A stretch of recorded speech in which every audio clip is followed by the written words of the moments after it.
This conference will now be recorded. Thank you. So we'll call the meeting to order at 7:04. Does anyone have any corrections or additions to our agenda for tonight? Hearing none, would someone like to make a motion to adopt the agenda? I will so move. So we'll give it to Ed and Sarah. Was that a second? That's a second. Thank you. All in favor? Aye. Yep. Motion carries.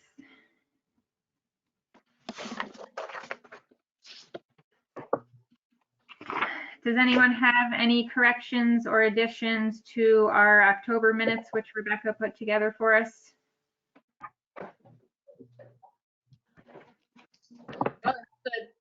Nope. Thank you, Rebecca. You're welcome. We like to keep her busy.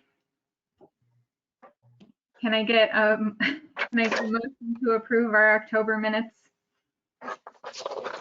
I'll make that motion. I'll second it. Okay, since we couldn't hear Scott, although I saw his lips move, we'll give that to Renee and Ed. All in favor? Aye. Aye. Anyone opposed? Motion carries. Thank you. Our planning calendar coming up for the rest of November and December.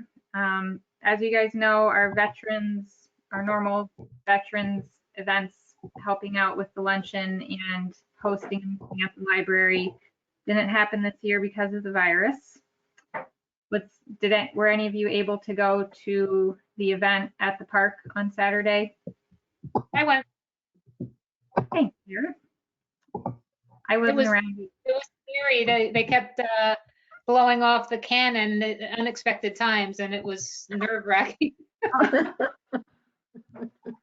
That would be a little nerve-wracking. The pictures of it looked really neat. I wasn't expecting there to be people dressed in the period clothing and stuff, so that was cool. Yeah, that was cool. Well, I'm glad you got to go to that. So coming up for the rest of the month, I'm scheduled to go to the town board meeting on the 16th.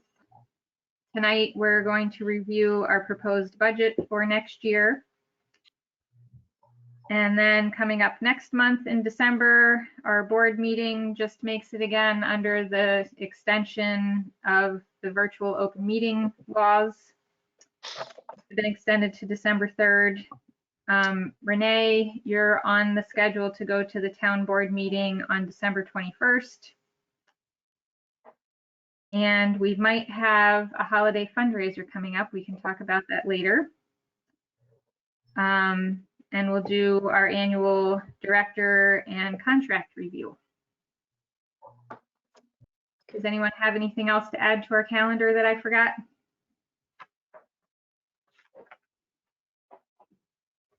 All right, so we'll move right on to the director's report, Kim. Okay. So we have book club coming up on November 17th. So if anyone wants to join us for that, it's again through Zoom and it's at 4:30. It's a Tuesday. Obviously the community room's still closed. The book club, we had 4 people last time. Hopefully we'll have more this time. We'll see. It seems to just have to working on people's schedules. The community jack-o'-lantern display went fantastically. We had 80 pumpkins come back to us. We gave out just about over 80. So almost everybody gave them back, which was, I was expecting, half maybe to come back. And I did put it in the Eastwick. It wasn't as big of an article as I was hoping, but it was there and there was a picture. I gave Doug quite a few pictures to choose from. So hopefully people saw it. In terms of circulation, our circulation increased quite a bit. It went up by 36% from September. You can see the statistics on the report there. E-content, I sent you all the e-content just so you could see what it looks like for our library. So I don't know if you guys got the page that's got all these beautiful little graphs and stuff on it, but that has just some information about our circulation for anything that's digital. So like ebooks, our ebook has, circulation went up 14%. But it was just, they've got some interesting statistics that I thought you might like to see. So I'm including that in my report. But if you look to in our on our user page in 2014, we had 47 people using digital content. And this year, as of the third quarter, we have 114. So it's gone up quite a bit in terms of over the years.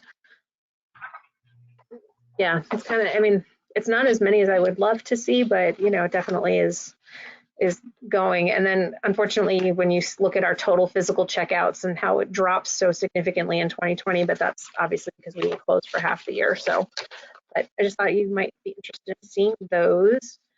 I've gotten back into really ordering quite a bit of new material for the library because people now are coming in and we are seeing people wanting to get the newest stuff. So I ordered 17 fiction titles, 12 nonfiction, 10 juvenile fiction. So, I mean, you can see those. I don't have to go through all the numbers. We do have 6 new patrons, which I was excited about because I think that the people who have now moved into town are starting to want to get involved in stuff. I also had another email yesterday asking how this new person gets the library card. So we also have 2 new kids library card. 2 youth cards were given out. So I think it's good. I think that we're getting some new people, and hopefully with the survey and everything, we'll be able to try and draw more people in as well. So in terms of the opening, it feels like we've already done this, but we've only had 3 weeks of true in-person visiting to the library, and everything's been going really well. We haven't had any issues with people not wanting to wear masks or sanitize their hands beforehand. We haven't had any issues with, too many people trying to come to the library at once. One thing we do know is that people in Stephentown do not like to make appointments for anything. So a lot of people will just come to the library and say, can I come in? And fortunately, most of the time, yes, you can. However, so our average number, though, is 5 people per day coming in. Our highest day saw 12 people, and our lowest day saw 1 person coming in. A lot of people are coming in for the computers. So everyone has been really happy that they're able to come to the library again. And even if they have to make an appointment, you know, it's like, it's okay, I'll make one. So it's been going really well, the opening. Even though we are open now, we do still have people who are using curbside only. And so the curbside only is just a table in the foyer, and we just leave books out for people to grab when they're ready to pick them up. And we also have collection bins, and we're still quarantining items and doing all the cleaning that needs to be done in between patrons. We have a schedule where, you know, you got a patron who can come in for 30 minutes, and then there's a 5-minute time in between schedules so that they can clean, you know, wipe down everything that needs to be wiped down. And we also still have the PPE station at the front doors for people to get masks if they don't have one. So that's also been going well. I don't think anyone's ever used it because most people just know they have to have a mask now for anywhere that they go. Our DA meetings are only happening twice per month now, so I only attended one in October. I did attend the virtual Stephentown board meeting. They were very grateful with our offer to only do half of the administration fee for next year. So we got a lot of thank yous for that. That was good. And we also... Kim, Yes. I was at the meeting as well, and I thought the best part was it only took about 45 minutes.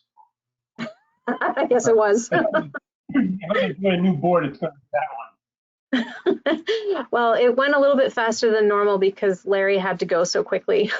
His dad fell, so he had to go to the emergency room with him, and so he cut it off pretty quick. But yeah, they usually do keep down pretty far to a pretty small amount. We received our last admin fee check for the summer program for this year, so everything is all now paid up in terms of what the town owes us for summer and any other youth programming. I've got the draft budget that I gave to you, and our 2019 taxes have been completed, and I just actually, they've been filed. I got the paperwork in the mail yesterday. So everything is, our taxes are, well, 2019 taxes are all now taken care of and done. So don't worry about that anymore. Thank goodness.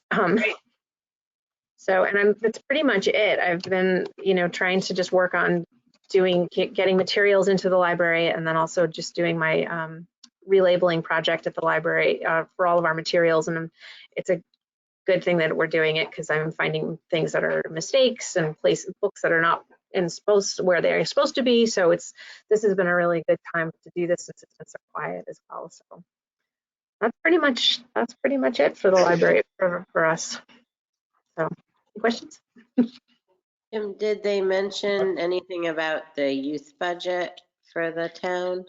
They did. It's going to be the same, or it's not the same, but they used your figures and put your figures into the budget. So they're looking at doing it the same as what with the increase for pay. Right. So I did check that, and it was all the same. So that's the plan. Regarding the field trip budget or the swim program? It didn't look like it. I can actually try and see if I can find it. They were going to have a budget meeting yesterday, but they canceled it because Larry couldn't be there. He had another family emergency, so they ended up not having it. I'm trying to see if I can find the budget that I know I downloaded off. You can download it off their website, packet. I'm pretty sure everything was the same, if I'm remembering correctly. That's good. Yeah, I thought it was good that they kept it. And I mean, they are doing like increases in salary. They're trying for increases in salaries. So they've got budgets with 1% increase and a 2% increase for the salaries for people who work for the town. So they're keeping it. But I'm not finding it, but it is on their website. Okay. Anything else? Yeah, I just wanted to add that I was given a pumpkin. I purposely took one that had a hole in it. Somebody stabbed it or something. And when I went to start carving it, it was full of soup. And so I figured you probably didn't want it as a demonstration. No. So I'm not a pumpkin thief. I did try. Well, I appreciate the effort. And a lot of them had some rotten spots in them. You should have seen some of the condition that some of them were in when we actually set them up, like black inside. They were, some of them were pretty gross. But next year we just have to be more careful, I think, about which pumpkins we take and see if there's any rotten spots, leave them.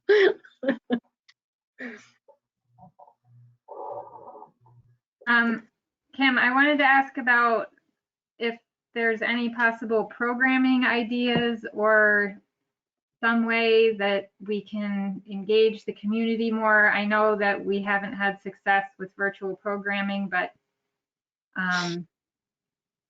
like the New Lebanon Library is doing some craft bag pickups, kind of like summer camp did this year, that people have been utilizing. And I don't know, I was just wondering if there's some idea that we can do to engage the community a little more. Yeah, definitely. I was going to start looking into Cornell Cooperative Extension. They're doing programs again on like doing coding type things where you can do. So I know that you guys had talked about how Wednesdays are off days, so maybe those would be good days to do some. So I'm going to contact Candace, and then I can definitely start looking into making different projects that we can do, make and take bags, and try and do a group meeting to do the program, see if maybe Maria would be interested in helping with that. So yeah, I'll definitely start that this week. I can look into what New Lebanon has done. It seems like they've tried a lot of different kind of make and take bags. Like they have crafts for kids, crafts for teens, crafts for adults. Science, I think they do like a monthly story hour make and take bag that might have like rhymes and song, like what you might have done in story hour with a project or something. But I assume they're having success because they continue to do them. Yeah. I'm gonna call her actually and see what, and get in Yeah. touch with I think it's Miranda is her name. Yeah, I'll definitely get that. I'll start doing that again. The story time idea is a cute idea. Just, I know when I had little kids, I didn't realize like the language benefits and stuff that they get out of singing and specifically talking about the text and different things. So ideas with those kind of things to help out parents might be popular. Well, I mean, we did story time at the beginning of the pandemic and it just dwindled so much. Like we had one kid coming, and it was actually Daisy's son who was coming the whole time, each time. So, but I mean, maybe if it's a once a month thing, maybe people would be more Yeah. interested. I think this was more like a bag you could come pick up. That it wasn't an online story hour. It was like a bag. I'm imagining it had like a sheet with a bunch of, it was October, a bunch of rhymes or something. Maybe the materials for a craft. I don't know what they did about the book, if they gave some idea. Maybe we could get books. Maybe I could get small, they're just like the cheap paperbacks that I could send Yeah. out.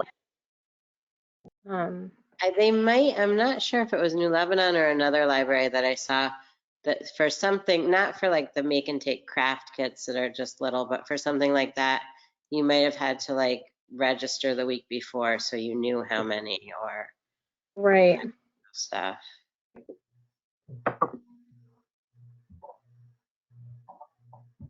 Okay. Yeah, I'll definitely get started on it. Yeah. Anything else for the director's report or questions for Kim?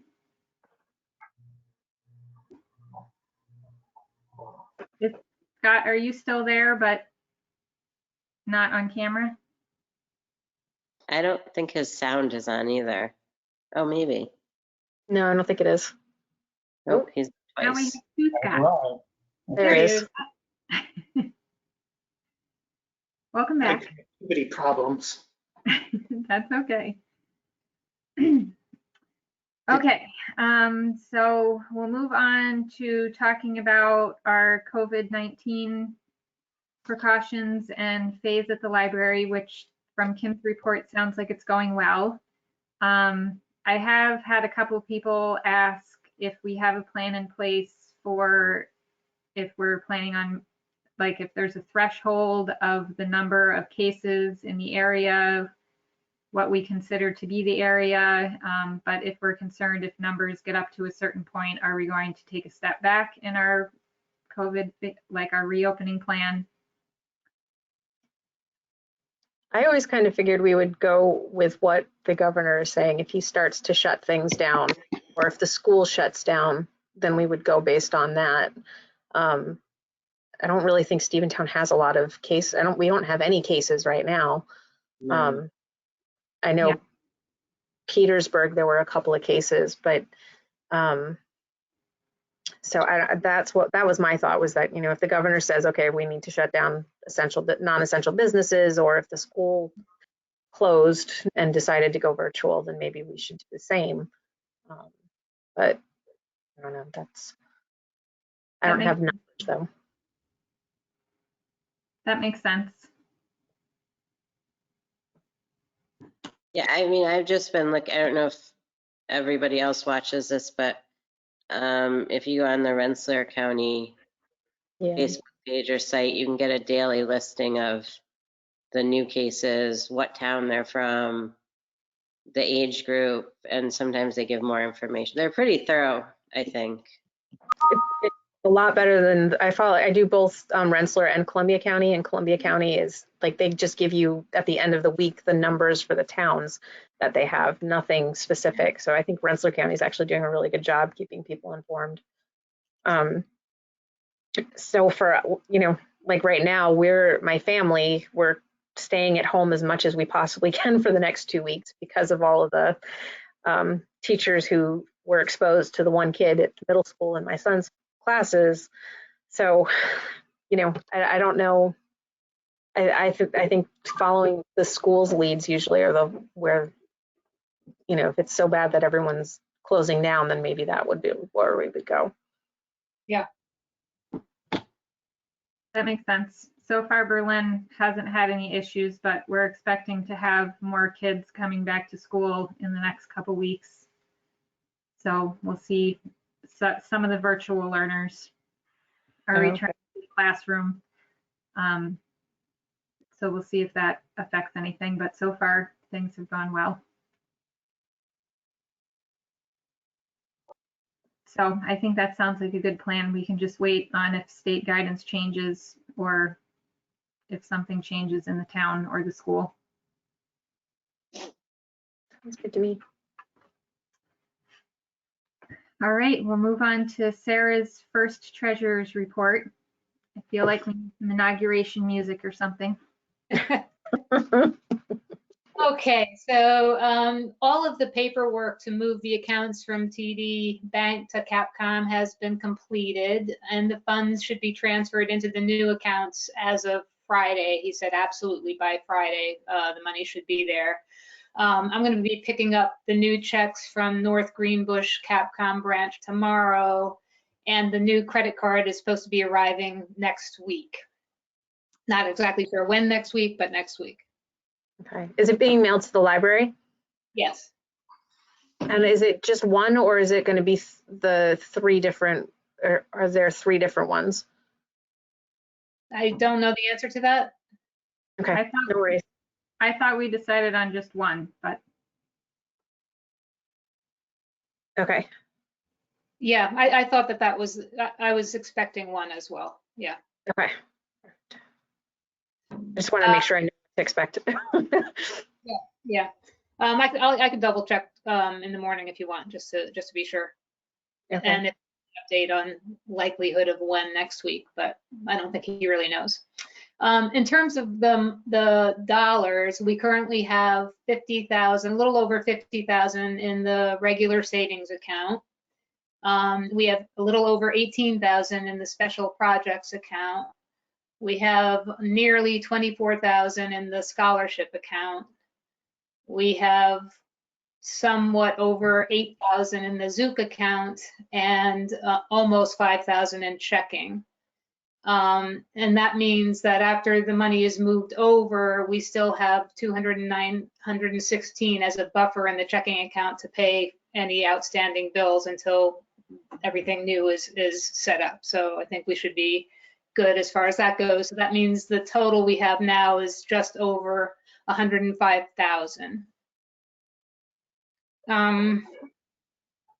So that's it as far as I'm concerned for my treasurer's report. And then should we move on to the budget review? sure. Just before we do that, does anybody have any questions about the treasurer's report for this month? Or the reports that Kim sent out?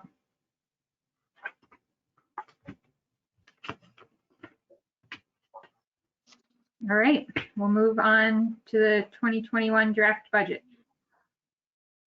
Okay, and I would really appreciate it if Melanie or Kim, you jump in if I'm misstating things or misrepresenting. I'm fairly new to this and it's not really my wheelhouse particularly. So I'm just going to do sort of a summary of what I'm seeing. And to channel Nettie, we're in pretty solid financial shape. While COVID negatively impacted our income opportunities, it also kept spending down. So at worst, this year was kind of a wash in that way. If you take a look at the workbook piece that was sent out, it's Stephentown Memorial Library budget versus actuals. That was prepared by Kim. It's clear that the 2020 year to date is generally a good way away from reaching our 2019 actuals, even though there's only a quarter left in the year. So good examples of that are the library operations line item, programming and repairs, and maintenance, because so many of our ticket fixes, big ticket item fixes have already been done.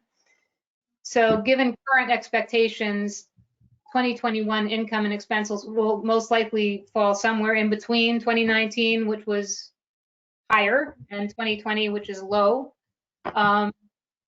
based on the fact that we have started to reopen and we're expecting programs to start up again, but probably not in full force as they were in 2019. So the 2021 budget workbook reflects that. There are a few areas where that's not quite true. We're expecting fundraising as well as dues, insurance, wages, payroll to be slightly above the 2019 actuals. So that's kind of what I'm seeing. Does that sound right? Sounds Yep, I think logical. good summary. Thank you, Sarah.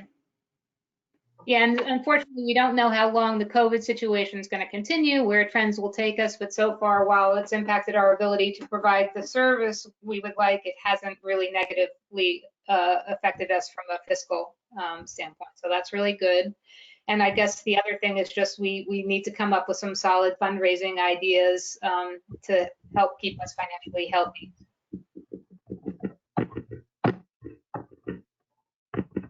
Did anybody have any questions about the draft budget?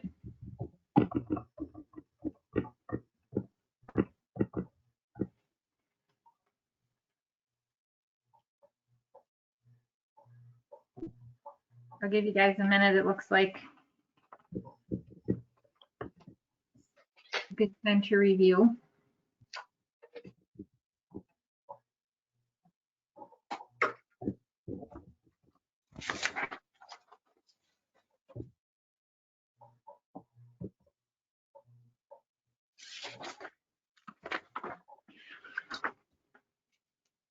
What is the Betty Green Scholarship? And why is it disappearing next year? That the name just hasn't changed.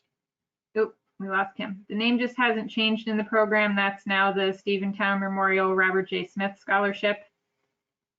Okay. The name just needs to be updated in QuickBooks. I'm not sure why that number.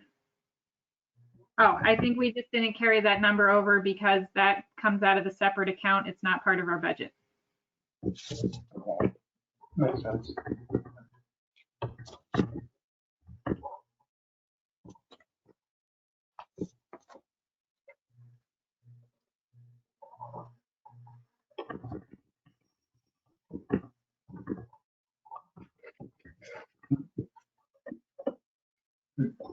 The reserve for replacement wouldn't be a budget item either. Where does that show up? Is that gradually increasing over the years? What number are you at? I don't see it. That's what I'm asking. Oh. Reserve for, didn't hear you. I don't see the reserve for replacement. Well, under 5177, we have special projects and painting reserve. That has the money that we save each year towards painting and putting into our special projects account. But the total for the special projects account is just the total that we have in that account in the bank, which Sarah read off earlier. We have a little over $18,000 in that bank account.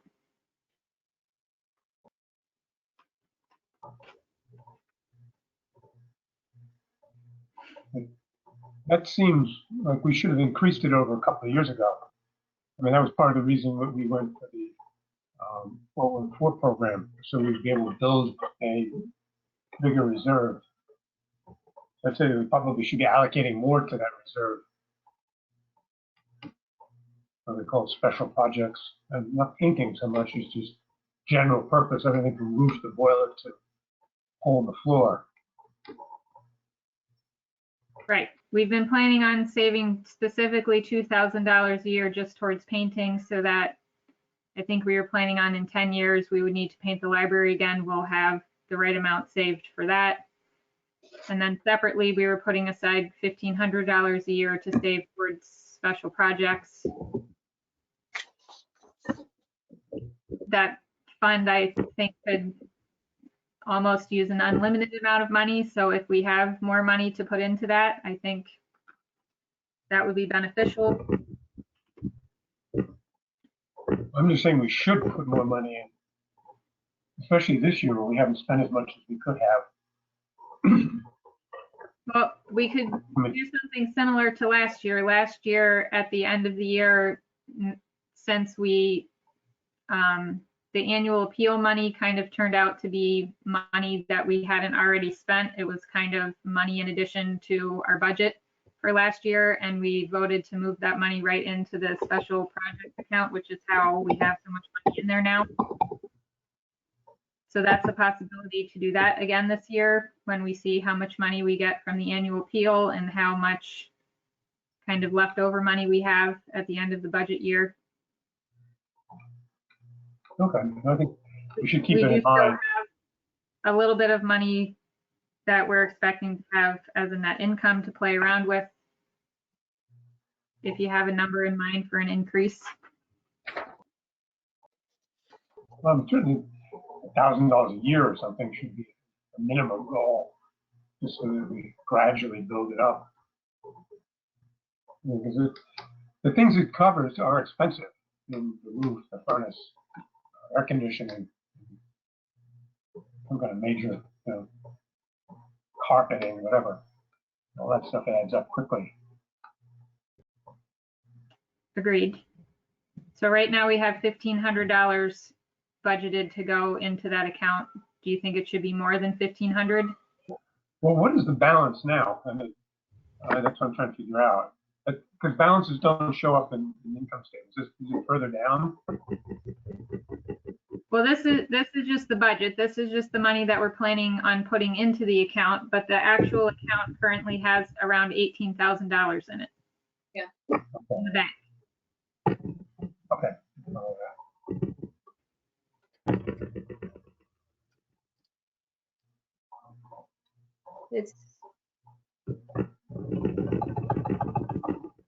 It's just over 18,000, 1854. So right now we have that money to use towards things. We also have $50,000 in our savings account, correct? Yes. And we're not going to be spending $50,000 in the next month and a half. So we'll have money left over there as well. Yep. I mean, maybe we should think of a formula like a minimum of $2,000 a year, but say 20% of our net income could go into the reserve.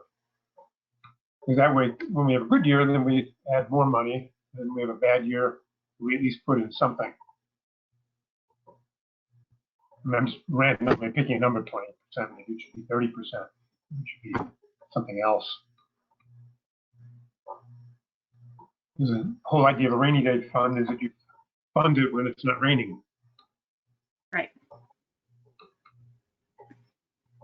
So are you suggesting that we wait until the end of the year and see what our actual net income is, or plan on, right now we're projecting our net income to be around $11,600, taking 20% of that number and adding it into the budget line?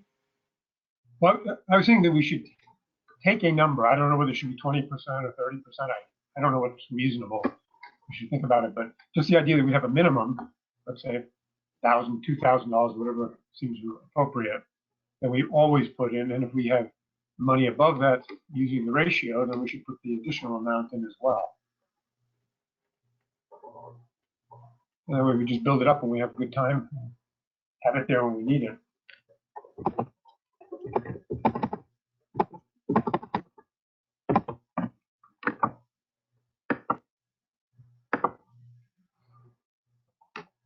Anybody else have an opinion?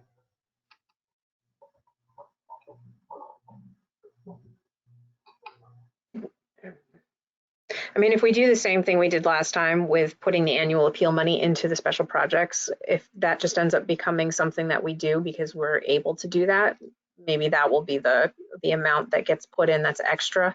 We have the regular amount that we normally put in, and then whatever we can from the annual appeal money can go into that savings account as well.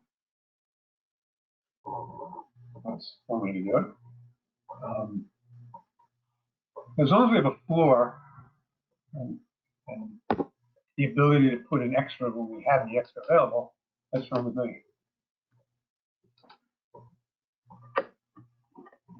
So it seems like a reasonable floor, a couple $1,000s a year into the general projects.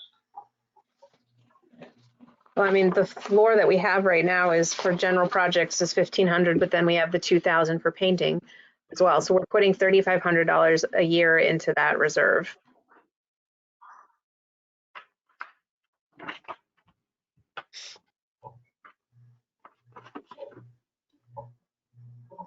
Do we have to pay anything if the solar system breaks? I have no idea. No, I mean, because that could be a major expense. We're counting on it to save us a bunch of money, but if I think it could break for some reason, and we'd have to pay a serious amount of money to fix it. That would be another thing that would be covered by the reserve replacement. It has been saving us a lot of money thus far, right? I mean, we're coming out roses now from it. Exactly. I think our electric bill is like $18 a month. Yeah, I don't know much Maybe- about the solar panel installation, if we paid money up front for that or how that worked, but it's certainly helping our electric bill right now. We paid money, the way it worked was we paid certain amounts of money up front, and then the company reimbursed us as they got various other funds from the government. Oh, yeah. That was separate from the benefits of saving money on the electricity.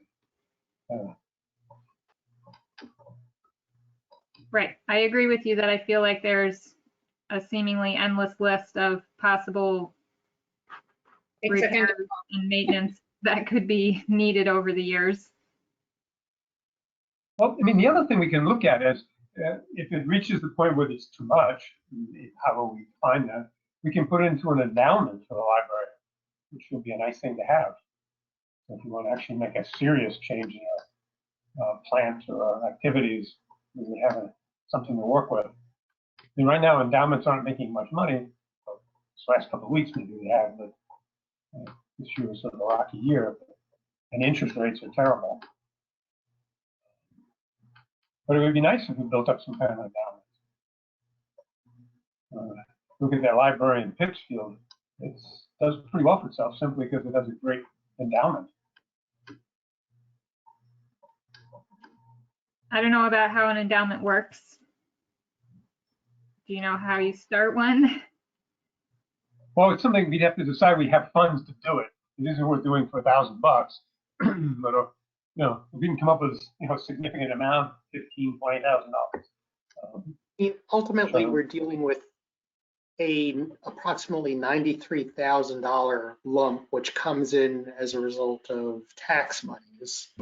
We have a certain amount that we raise in contributions, which say it's about 10 grand. You've got a source of income involving the administration of the summer program. You've got some state assistance, which is relatively minor. I think I've all told, what is that, about $115,000 to $120,000, and we have operating expense. You disappeared, Scott. Yep. Scott, we lost your voice. He isn't actually muted though, so I think it's the connection. Yep, I'm not sure he can hear us either. Scott.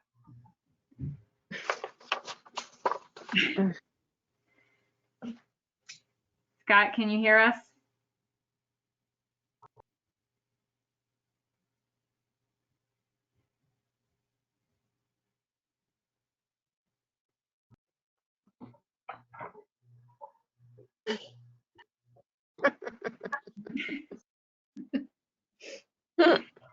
There you are. Can you hear me now?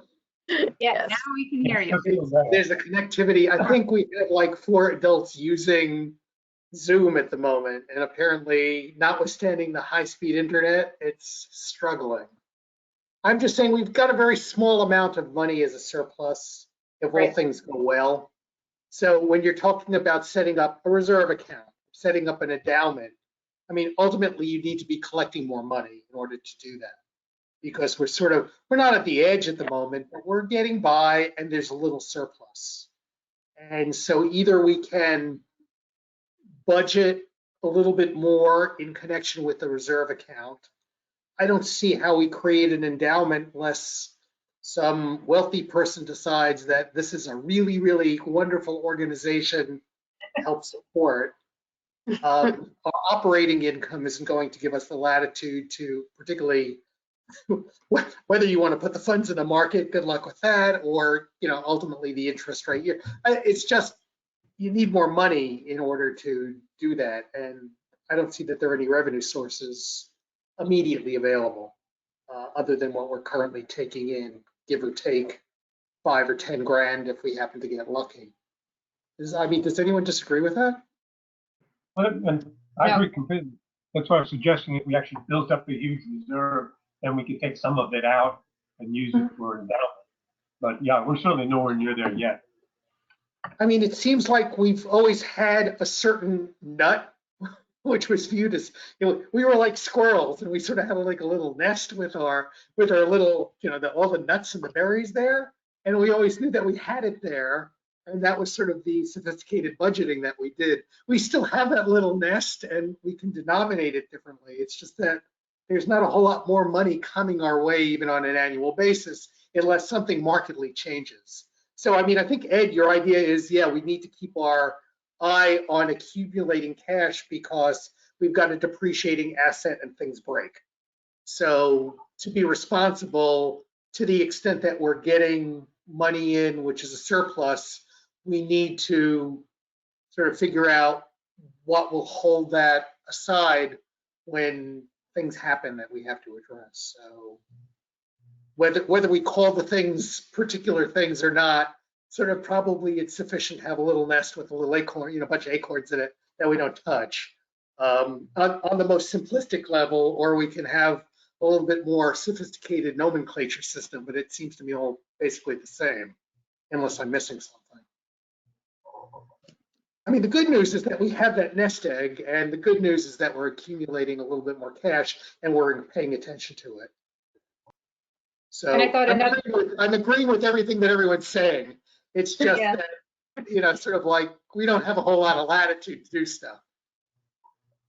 Yeah, and I was under the impression that a lot of the big ticket items that are expenses that the special projects would go toward have actually been done in the last couple of years. I mean, of course, things can break and you always have opportunities for having to come up with money, but it seemed like we're in pretty good shape as far as that goes.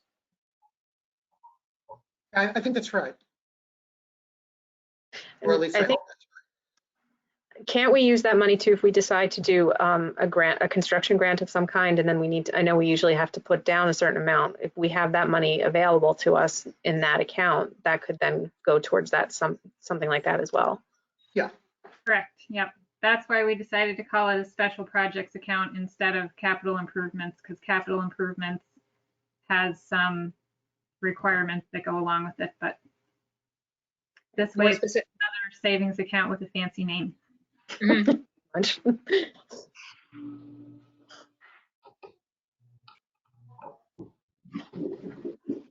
Okay. So do we?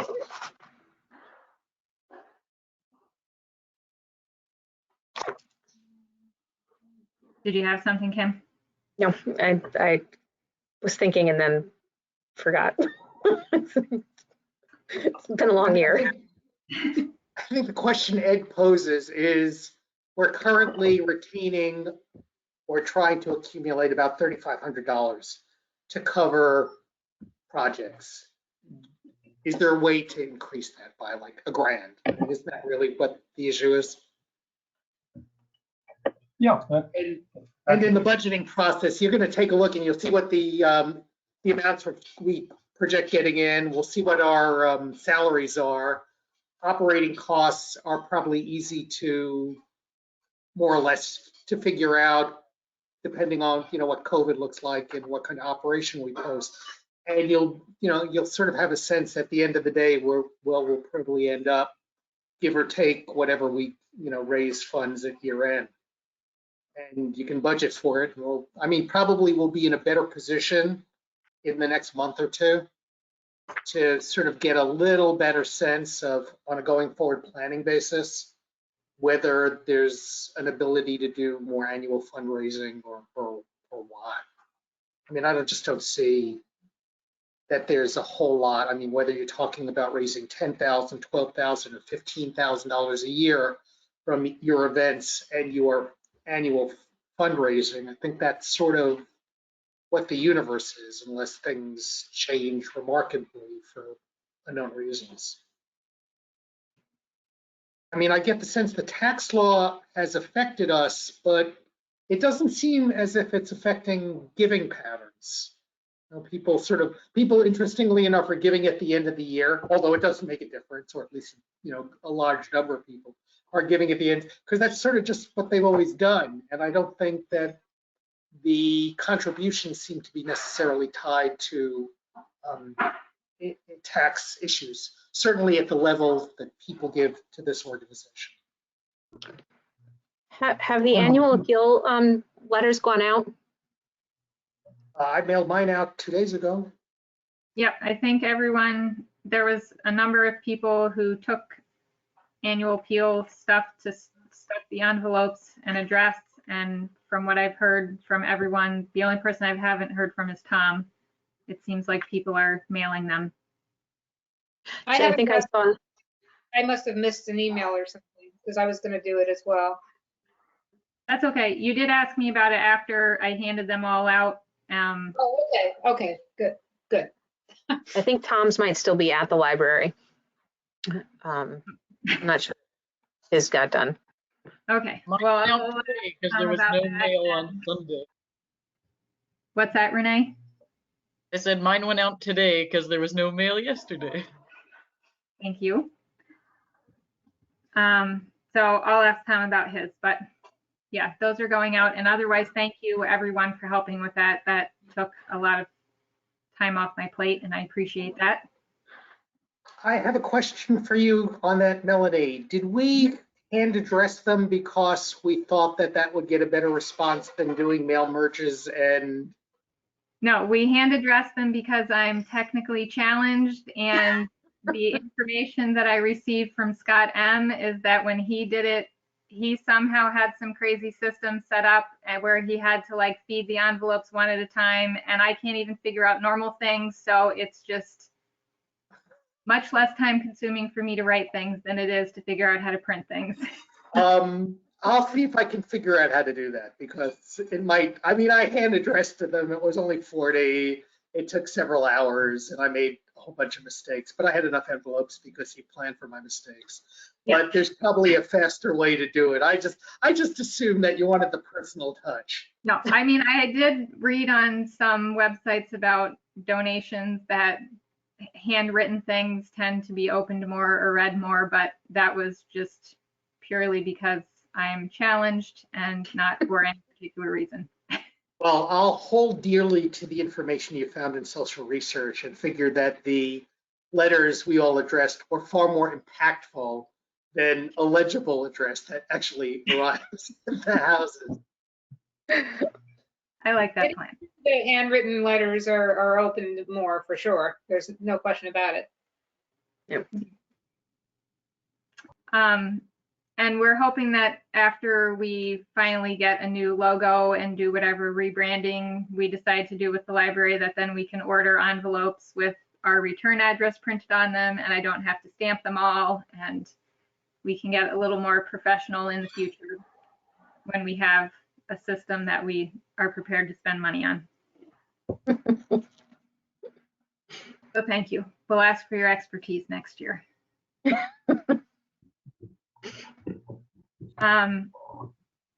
So just to finish what the special projects discussion, it seems like we are projecting to have $11,000 net income for next year. So are you guys interested in raising the special projects amount up to 2,500?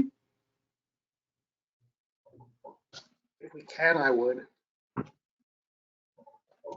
What, again, I think we should set a floor that we somehow squeeze out every year.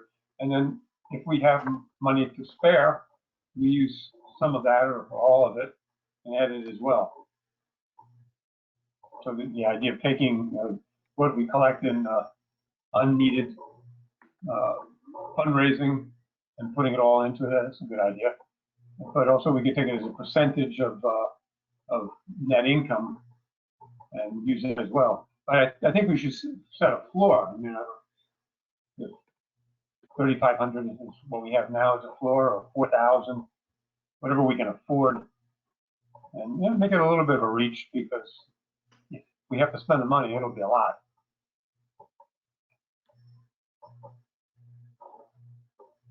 Do you have a specific number proposal? I would go with the 20% of the net income and a minimum of, painting is a flat 2,000 already, so just make it 2,000 for the other special projects line.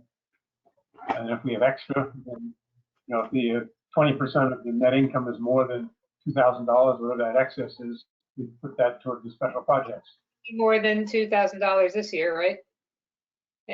Yeah, I just did the math. It comes out to 2,300-ish.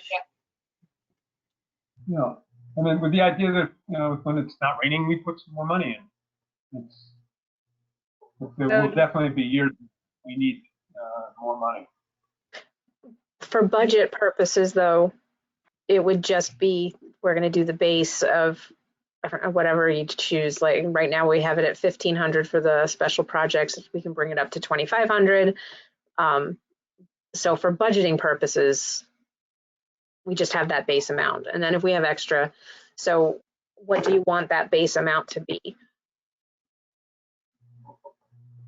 If we're adding in 20% of our projected net income of 11,600, that would bring our base up to 4,000. Well, what I'm saying is don't make that base. I'd make that the 20% if it is above the base. The difference above the base is our excess or extra contribution. And then what does it cost for a roof? What does it cost? I mean, we have to come up with some kind of a number and figure out what we should have every year to make sure that we have enough to cover the disasters or the long-term plan. Everybody knows the roof's eventually going to wear out. They'll know that the carpet will go or the boiler will burn out or something. And so they all have projected lives, and we should just figure out what all of our capital equipment and other features cost and divide them by their lives, and that gives us our base number.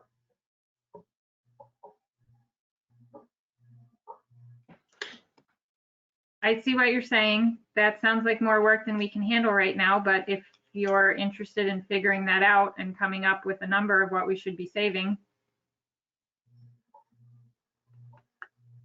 Well, I first have to make a list of what it is we should be including, and then, I guess we can figure it out. I can try. I'm happy to do that.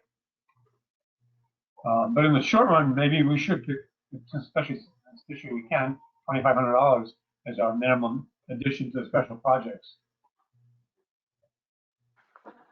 What do we do with the income that we wouldn't want to take, say, 40% of it and use it for the reserve for the special projects?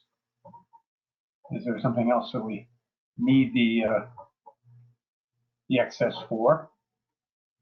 Well, yeah, I mean, if we think about things like, a new handicapped entrance or putting stairs in on the deck or, all those little things that we were thinking about doing, or, pavilion out back. At some point, maybe we want to expand the library. There's so many things that we could definitely be saving up for. Well, the name special projects implies what you're saying, not the reserve for replacement.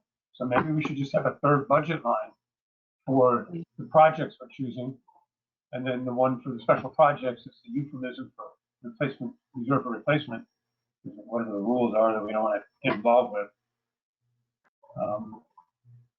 We should be budgeting for the project as part of our entire budget. Often you'll just have a reserve account for sort of the unexpected expenses that come with maintenance related stuff. Well, if I understood the discussion before, that is the special projects number. Because for some reason, I can't remember what the reason is, we can't call it a reserve for replacement because that ends up having too many legal implications.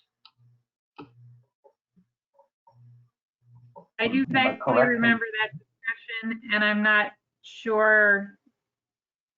I don't remember any more details to that discussion except for that we had it.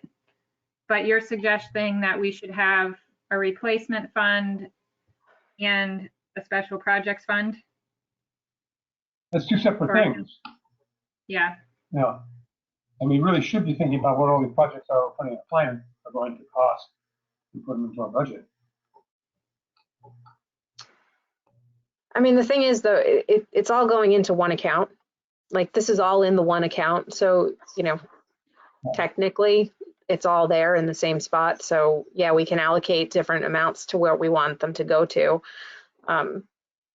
It just, to add yet another account line to it is, it's just a lot of like keeping track of everything. And if it's all in one account anyway, we just keep adding to it as much as we need.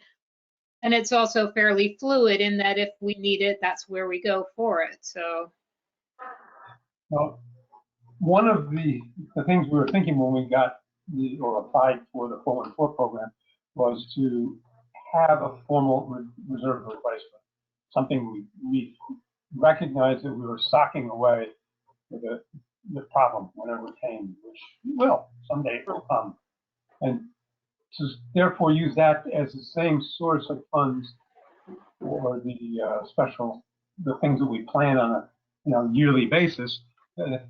I know it's a more line on the budget, but it makes more sense to separate the two. The fact that we only have one bank account, I don't think is a problem. That makes it easy just to put the money all in one place. It's easier to keep track of. But we really should separate out the reserve from what we plan to spend. Maybe it should be in a different line place. Right now it's under 5711. No, it's under 5177, which is special projects and painting reserve. I think that when we said special projects, we thought if this breaks, if that breaks, if we want to do something, it was an all-encompassing line. It wasn't just supposed to be for, I don't know, we'd want to put new bookshelves in, or it was also like the furnace is broken, shoot, we need to fix that. That's where that money's going to come from. So, I mean, we could just change the line and call it special projects and emergency reserve, something, it doesn't really change what's in there and where it's going. No, it doesn't change where it's going, but there's something about psychologically the fact that we actually have some kind of reserve that we know that come hell or high water we have to protect. But it's a form of discipline. It's on every real estate budget and what's your balance sheet. And it's the same sort of thing for us. We are operating a piece of real estate. We have a place where it's just reserved for replacement. But if we want to call painting and reserve for replacement and put both of them, and they have the special project as a separate thing, I am the line item, that's fine with me. I mean, I don't know what this new bank does, but banks often have sub-accounts so that you can basically have an account and then subsets which they track differently. It's all part of the same account, but it's a different way of just having your financial documents mirror your accounting without creating a whole bunch of different accounts. Right, that's what we have now. We just basically have one account, but in the one account, we have the checking, the savings, the special projects, the scholarship, and the zoo separated out, so we're not accidentally spending scholarship money on the furnace or whatever. But we do have the painting reserve and special projects just going into one account line. But the bank doesn't report them out separately, does it? No, they do. You'll get a separate, we get separate statements for each. So it sounds like we have that which it's thinking about.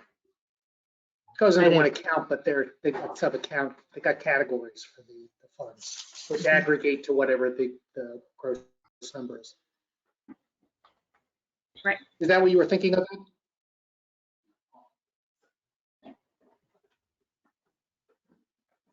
Who are you asking? I was asking you, Ed.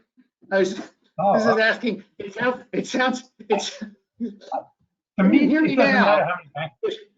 I don't think we need separate bank I guess accounts. the bank, we drop 10 grand off at the bank and it gets allocated to different categories. And it gets reported as a special projects account. And it gets reported separately, even though it's effectively one bucket of money. Yeah, I haven't heard of a bank doing that. I suppose it's something I learned tonight. And to me, it's what's in the books that matters. So if we have one account that has all the various items in it, then the QuickBooks is what tells us which portion of that money is for what purpose.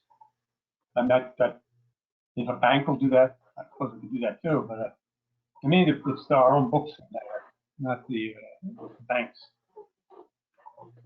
Well, I don't think it hurts to add another line in QuickBooks. Does it, Kim? I don't actually do QuickBooks. No, it's just one more thing to keep track of, that's all. So we just keep it, because right now we're gonna have 3 lines for one account. So, yeah, I mean, I can do that if that's what you want to do. Definitely, I can. As I said, combining the painting and the reserve for replacement, since they're both reserves for the future, is fine with me. But having those two things in the same place as this year's current projects, that doesn't make sense. Sorry, I missed part of that. Having what 2 things in the same place? Having the reserve, whatever we call it, and the current projects in the same account is what doesn't make sense. They should be separate. That's the whole point. But that's something we're all happy about at the time we actually got enough money so we can start doing this. I think that's the idea. Ed's saying if we have to replace something or something goes wrong, that should be a different pool than if we're doing something new with money. Exactly. Yeah. I mean, I think that makes sense. I think we can do that.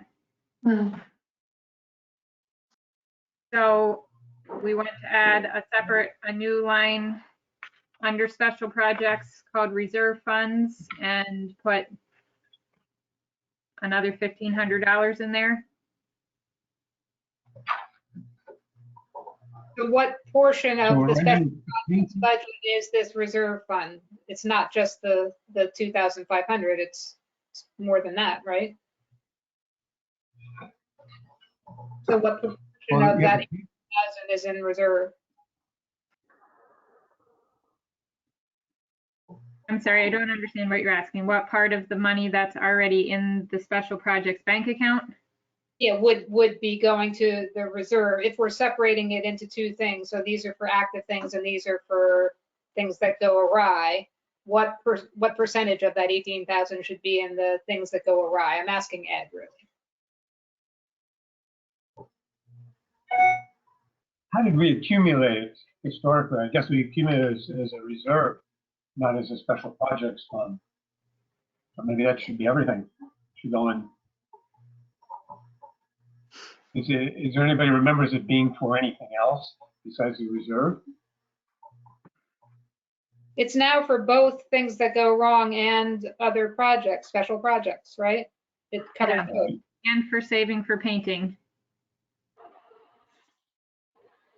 The painting is separate, right? Isn't that a separate account, Sarah?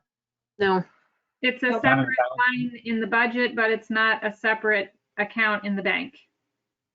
In the bank, it's the special projects account, which is the $18,035. Okay. All right. Again, the bank isn't us, but we have 2 things. We have an income statement and we have a balance sheet. How is it allocated in our balance sheet? As just one happy number for everything? yes. Okay. And that's what should be divided. The one, we should be on the painting, reserve, and special projects. So we The have way- the pension reserve and we have the special projects, and you want to add a line for repairs. Well, reserve, I call it reserve, but whatever. Okay, so we'll Sure. add a line in the budget for reserve, call it reserve, and add in another $2,000. Right, but where we need to make the change is in the balance sheet as well. You don't make it just in the income statement. You have to have 3 accounts in the balance sheet. One for the painting, which we've set aside as a special category of reserve for everything else, and then the special projects. Or what do you want to call it? Current projects. So Kim's going to add another line into QuickBooks. So we have that money allocated basically to 3 different places. Okay, but there are 2 different records. One is an income statement, and yes, that would have, what we've decided we want to put into the reserve. That will be in the budget for this coming year. And then the third thing would be the project. I would change it to current projects or something like that, so it doesn't get confusing. But then in the balance sheet, which is a record that explains what's in the bank, as contrasted with the budget and income statement, that would also have a breakdown that we're talking about. This would have the $2,000 every year would go into that. So if this year's got 2,000 from last year, it'll have 2,000 this year. That'll be 4,000. So you want our bank accounts to match the 3 different painting reserve, special projects, repairs, whatever we decide to call it. You want our bank account to match that. Our balance sheet. Our balance sheet. Account, we have only one account, as I understand it. And so how we label what we think we have in there is our choice. The bank doesn't care. They just want the money. And so they just say, Stephentown Library on it.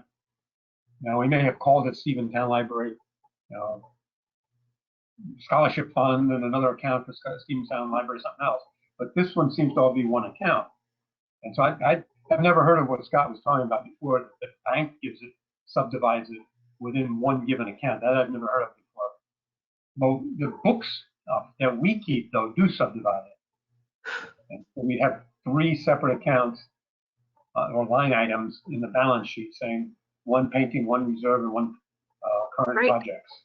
Right now, it's under 1039 capital improvement savings, and it's all combined together, and it's going to reflect what you see. It's going to equal what you have in the bank, in our bank account. Right now, it's our, I don't know if I've updated it enough right now, but we're at $14,054.02 in the capital improvement savings account. I can make yet another account, but it's not going to then reflect what is the bank account. So it's all in there. Like when I made the transfer in February to put the $3,500 from our checking into our savings for painting and maintenance reserve, it's there. We just put it in as a memo to say that it's a painting reserve, it's a maintenance reserve, this is what's going to where. To add another line is going to make it a heck of a lot more confusing to try and keep it in track with what we have in like our actual bank account numbers. So I think that if we keep it the way it is and make sure, like when I have, I split it up, I put it into where it's supposed to go, we can make it one more line and then just keep doing that. But I think if I'm going to make yet another account in terms of our bank accounts, it's just going to get that much more confusing. I think we do what's simplest, easiest, and makes sense to you, Ken. Because we know we don't need any bank accounts. I'm trying to say that we do all this with one bank account. We're not doing it with one bank account. It's not with one bank account, Ed. We have, yes, it's under one number, but it is a separate bank account for our special projects. It is a separate bank account that we will then transfer money to and from in order, like for our saving or our regular savings account, our regular the Zoom savings, the They all have separate, the scholarship account, they all have separate numbers, and you transfer money in between those. It's not one lump sum. These are all separate accounts. It's just under one number because it's our institution's bank account. Does that, they're separate savings accounts. Like one is a money market, one is a savings account, one is, so I think And though each of that those if accounts have the same number. they all I mean, have a different bank- number, they have Yes, different Okay, so numbers. in the old days, they would have their own passbook, each one. They would have what? Sorry, I didn't hear you. Their own passbook, the little book that they used to write in your amount. Maybe I'm That's a long showing my time age ago. here. Okay, well, in terms of the improvements, okay, so we have accounts for the various scholarships. We're not talking about those. But I'm not sure why we have so many bank accounts that have to do with the reserves. Why do we have more than one? So we We could only keep it separate. So we could keep the bank, the painting reserve or the capital improvements, which is painting reserve and maintenance and all, special projects, keep that separate from our regular savings account so that we could keep it and make sure that that money was only to be used for that purpose. We just figured it would be easier to have a separate account to transfer money into from that way. So, and it was the same thing with the Zook savings account and the scholarship account, just making sure we're not drawing from those accounts specifically accidentally. It just makes it so that it's more of a safeguard that we're going to only use the money that we need from those accounts for the purposes that those accounts have. Does that make sense? Okay. And so all of the money that comes into us, unless the Zooks write a check and say, I want to put this on the Zook account, would be going into our normal checking account, and then it is distributed among all the rest of the accounts. Right. Okay.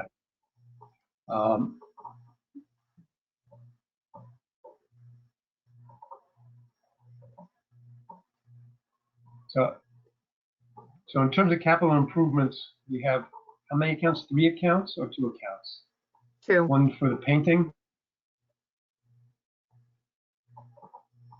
So given the painting is only a subset of the reserves, why don't we just put everything that's reserve related into that account, and then the balance sheet say that X amount is for the painting and the balance, the difference is for the reserve for replacements for equipment. Then you can keep the same accounts, and it would still be a reserve account, and it would just be the balance sheet. I don't understand why it is that what we have is not working.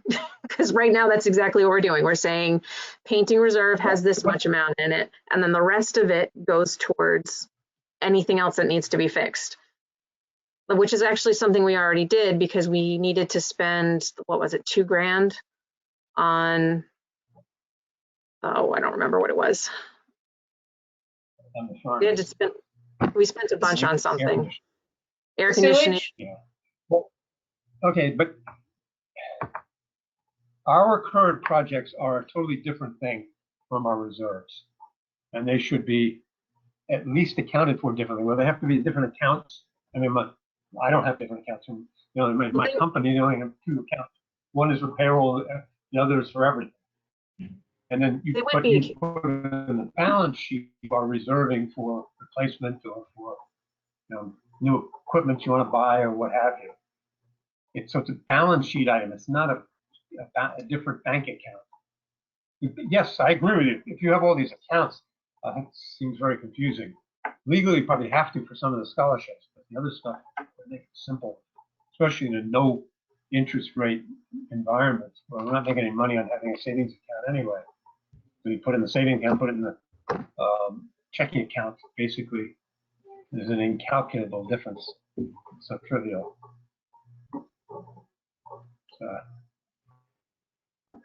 Scott, you're on. You're on mute, Scott.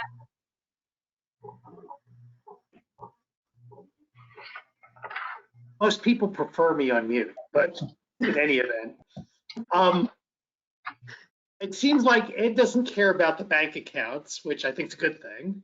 And the only thing you're concerned about is making sure that the balance sheet and the income statement have the buckets that you're talking about, so that if there's a special projects fund and a reserve fund, that's reflected on our internal documents, which show, how we're allocating the money and budgeting for it. Is that correct?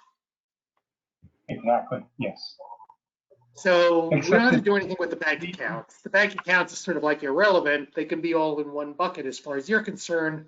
You're more interested in just making sure that our internal documents show where the money is sort of allocated for on a going forward basis, and using that stuff as a planning, as a planning tool going forward. So that In fact, the budget I would is going to consolidate have a. I'm sorry, go ahead. I was going to say I would consolidate some of these bank accounts. We don't have so many bank accounts. I mean, the ones we legally required, or for some reason similar to that, we like the one for the X scholarship and Y scholarship. They probably should be separate accounts, but they have one or two transactions a year, and then the rest should all be in one place. I mean, right now having a savings account is relatively close pointless because there's no interest. Like Nettie had set up money market accounts and stuff like that. We don't get any return. So if you only have one bank account, it'd make it a whole lot easier to keep the records. I guess from my view, and this is so far out of my skill set, I should be quiet on this, but it seems like Kim's happy with the bank account setup. Sarah, you don't have a problem with how the funds are distributed in the various accounts. So really the only issue for the people who actually are dealing with the money, they're okay with what we've got set up. So, and it seems like your issue is more focused on what our planning documents, our balance sheet, how they reflect the various allocations of, is it a special project, is it a reserve fund, is it something else? So, again, I don't have a strong feeling on any of this stuff, but if it's a question of setting up just like the paint fund and setting up reserve fund and setting up a special projects fund as separate line items, that's the issue we're talking about? Yeah, They already are, with the exception of the reserve they being don't separate. need special accounts. They just need, but they do need special line items. And then, Well, that's what we said we would do. Yeah, so we can add a line for reserve. I'm We're losing done. almost everybody. Can't hear you, Ed. But in both the income statement and actually the income statement doesn't have the reserve. I'm sorry. I think it's just Motel is losing connection here. Can you hear me now? Mm-hmm. Does anybody hear me? Yes. Oh, okay. Yes. The income statement doesn't have a reserve for replacements. That's in the budget, but not in the income statement. I know it sounds complicated. I'm not trying to make it complicated. The place where you need the three items is only in the balance sheet. The budget would say how we're going to use our money, and the income statement is how we spend it. So I'm going to be honest with you, Ed. I barely ever look at the balance sheet. That's not something that I look at the P&L, what we've been spending, because I keep track of everything that we spent and where it goes. And then I reconcile everything with our bank accounts and making sure that everything matches and adds up. And all of that is reflected in the profit and loss report. So the balance sheet, I do give that to the accountant. I print that out or I send it over to him, and he has yet to have any issues with the way we've been doing things. Well, with the way QuickBooks works, you don't actually have anything to do with the balance sheet, and that's normal. I know. But you have a chart of accounts, and if you attribute the money that's coming in to the correct place, it automatically goes to the right place in the balance sheet and in the income statements. Right. So that's what I'm doing. Yeah. So all I'm trying to do is make this more complicated than necessary. But you actually have to set up in the chart of accounts, an account for that's separate for the painting reserve and current projects. And then that would go into the balance sheet automatically, because you would say that, gee, this deposits $100 for the reserve of $100, $30 of reserve, $20 is current projects, and the balance is for painting. and that you would just allocate it as you record the deposit. And so, you know, nobody ever looks at the balance sheet except, you know. Yeah, lenders. I understand. I'm going to be honest with you. We have so many charts of accounts right now. And we have 150 charts of accounts, some of which are being used, some of which are not being used. Many are not being used. I can add another account to our capital improvement savings, another line item in the reserve funds, and I think that would do what it is that you're looking to do. It sounds like it, you know. Okay. So we're running Nope. behind in our agenda at this point. I feel like is this something that we can work on in our next budget meeting, looking at how to separate out these funds? Yep. I'd be happy to work with you, Kim. I mean, spend an Okay. hour and just do this stuff. I don't know if you can do that, but that's. Say that again. I didn't hear. We'll do it in a couple of weeks. Yeah, no, I can do that. I mean, that's fine. Emergency. So- To keep our meeting moving for tonight, I think we'll work on this at the next budget meeting, and then we can revisit it again with the whole board at our next board meeting. How to separate out the different places that we're planning on allocating money for. Are there any other questions or Yeah, thoughts about the budget? how much do you want to budget into the reserve, into this new line of reserve funds? So right now we have painting reserve at 2,000, special projects at 1,500, and then we have now a reserve funds. How much do you want to put into that account for the budget?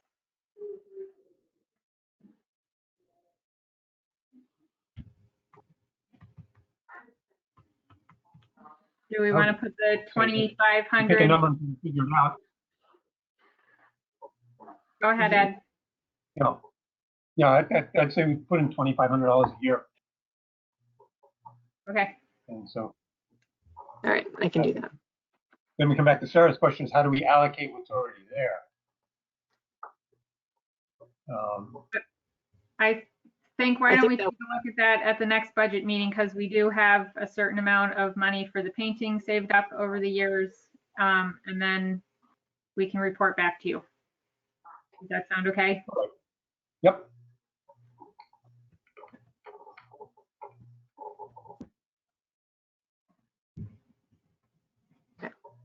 This whole Okay. discussion is actually a sign that things have gotten better for us because we couldn't have this discussion 2 years ago. As much as it's a pain as it may be, we're finally have the luxury of actually having reserves. So that's a good thing. That is a good point. Okay, so if you guys come up with anything else about the budget, you can let us know, and you're welcome to attend the next budget meeting, which we don't have planned yet, but we can let everyone know. We're going to move on to committee reports. The first committee on the agenda is fundraising. Our soup fundraiser got canceled. I was really excited for that one. I love soup. So Scott, I'll let you take it, but we were tossing around ideas about some kind of holiday fundraiser.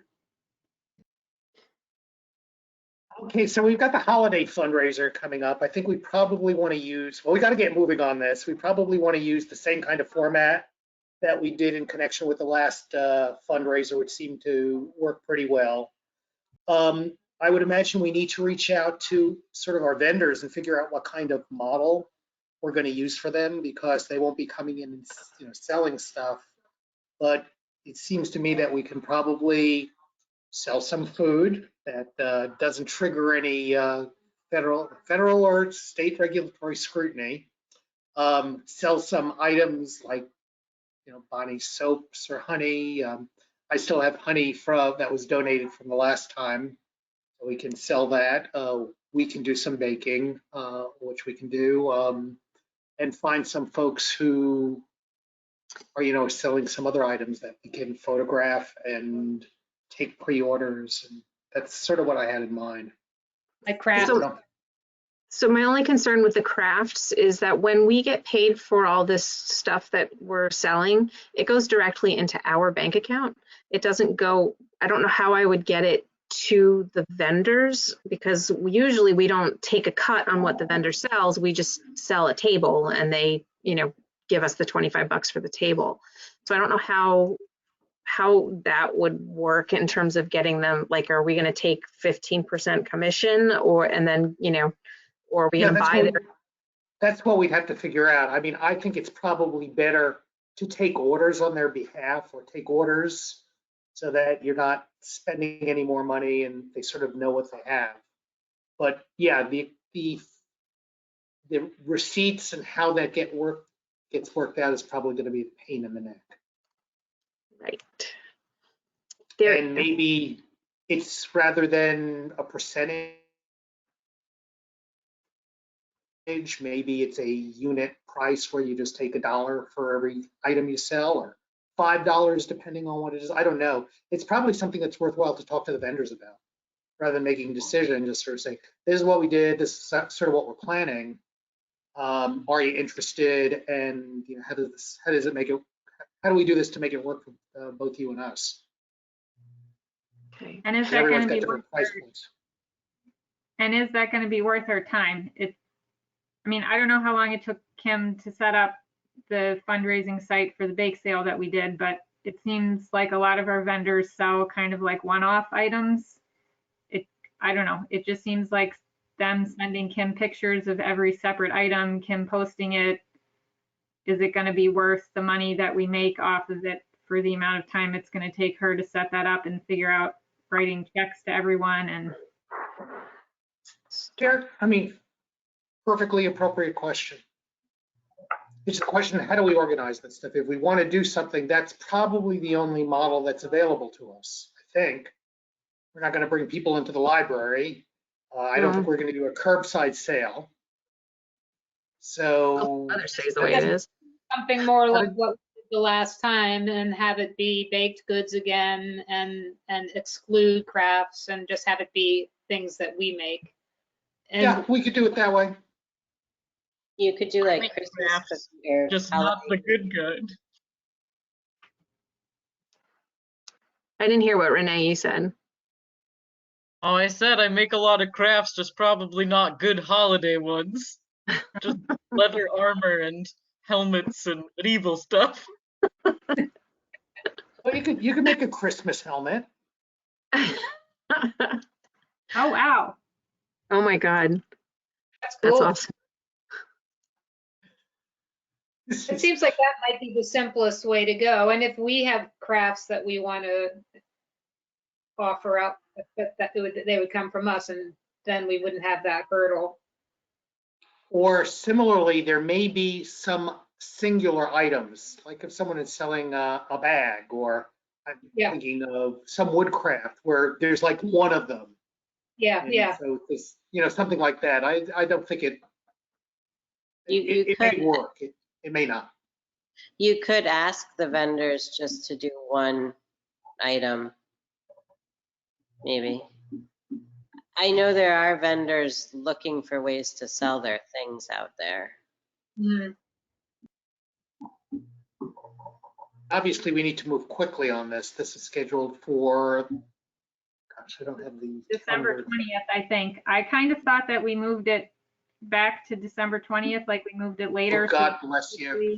Be closer to Christmas, and we could sell Christmas cookies or holiday something. I don't know. Okay, well, probably, why don't I schedule a meeting with, rather than, we've got a lot of stuff to cover. This is probably within the next week. Why don't we schedule something, either on a call or something? We can hash this out. Okay, when are you available? Get the calendar out, Scott. I was going to say, this is just like, it's not the most wonderful time of the year.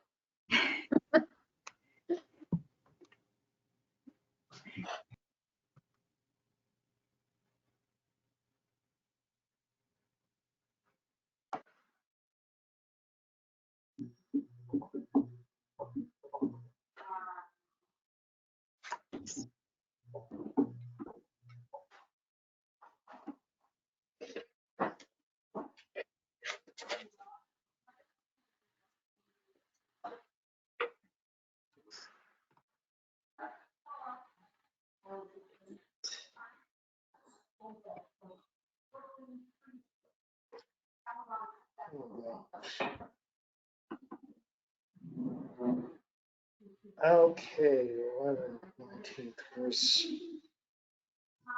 well, this calendar has everything except the month. Great.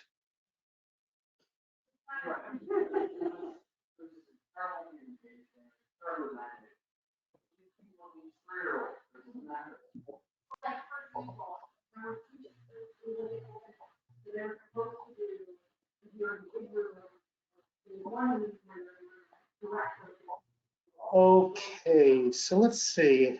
How about Monday, the 15th? Sunday, Sunday? Pardon? the 15th is a Sunday. Gosh, great calendar I'm working with.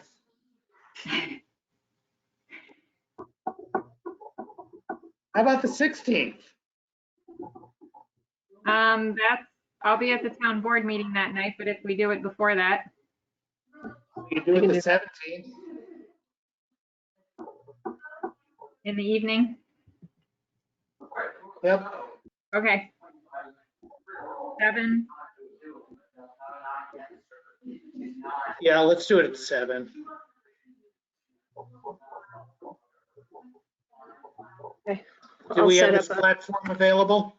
Yeah, I'll set it up. Awesome. all right. Next is the annual appeal, which we've basically already talked about. The letters are going out. I appreciate everyone's help on that to get the letters addressed, and we'll see how that goes. Strategic planning. Ed, do you want to give us a review of the last strategic planning meeting and our proposed strategic plan for 2021? Okay, well, I think everybody has a copy of the plan. And almost everybody was at the meeting.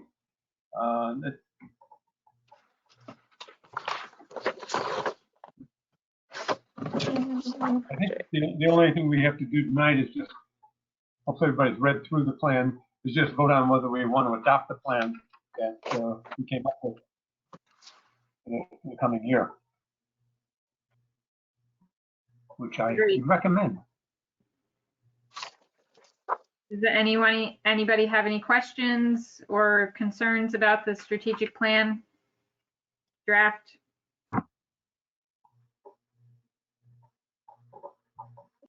But you were the only person I think who wasn't there. No, again, do you have any questions or anything? No, it looks pretty clear and coherent to me. Okay. Yeah, the main change from last year in terms of philosophy was just more effort to focus on veterans. So, and set up programs that would be for their benefits or at least oriented around them.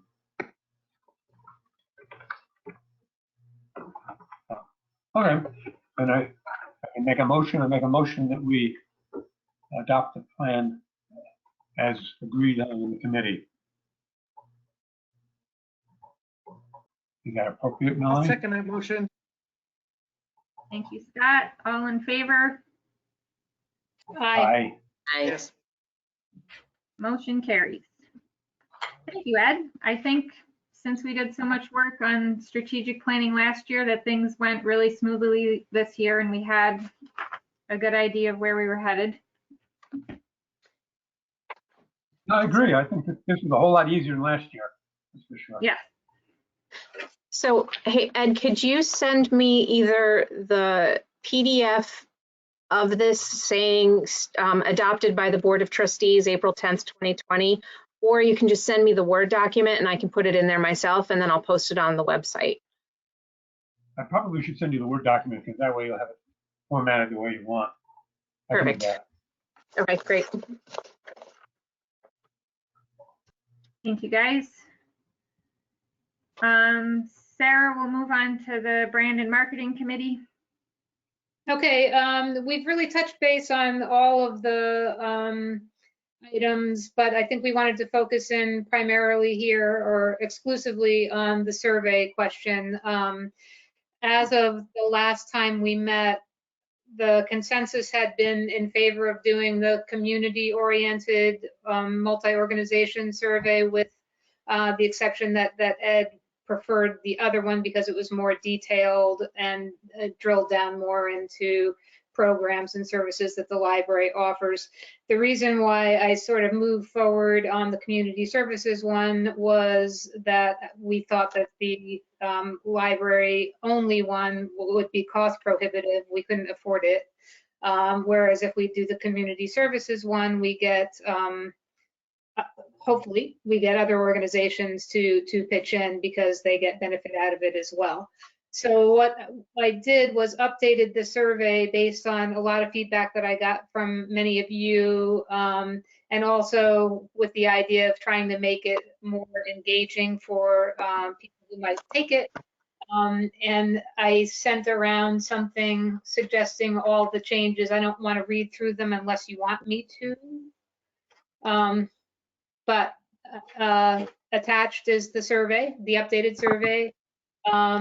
The big changes were just sort of making it warmer, more inclusive at the beginning so that people would get interested, clarifying that the survey is anonymous, except in the case where people are volunteering to provide, to agree to be a sounding board for the various organizations, things like that. And we would obviously want to know who they are because they're raising their hand to do something with us. So we would make it clear in the survey that in that case, they're not anonymous, but the rest of the survey responses are. Jen had suggested including the Rensselaer Plateau Alliance and Rensselaer Land Trust, really for two reasons. One was that they are a resource to people in Stephentown and provide great outdoor activities and stuff like that. The other, that they might be likely to actually pitch in some money. I've already heard some feedback that it seemed kind of out of scope because everything else is Stephentown, Stephentown, Stephentown, and it's not. And I'm fine either way. I just put it in there as a something for us to consider. And the other thing that I think we just really need to make sure we touch on is, I know that there was a feeling that we shouldn't be asking people if they have gone to the pantry, but my feeling, and I know that some others' feeling is, we're not requiring that they tell the truth on it. They don't have to raise their hand, but if they do and they want to say what their experience was, this would allow them to do that, and it would be great feedback for the pantry to have. So I thought we should leave that in. So I guess my questions here are, have opinions changed in any way about moving forward with the multi-organization survey? You're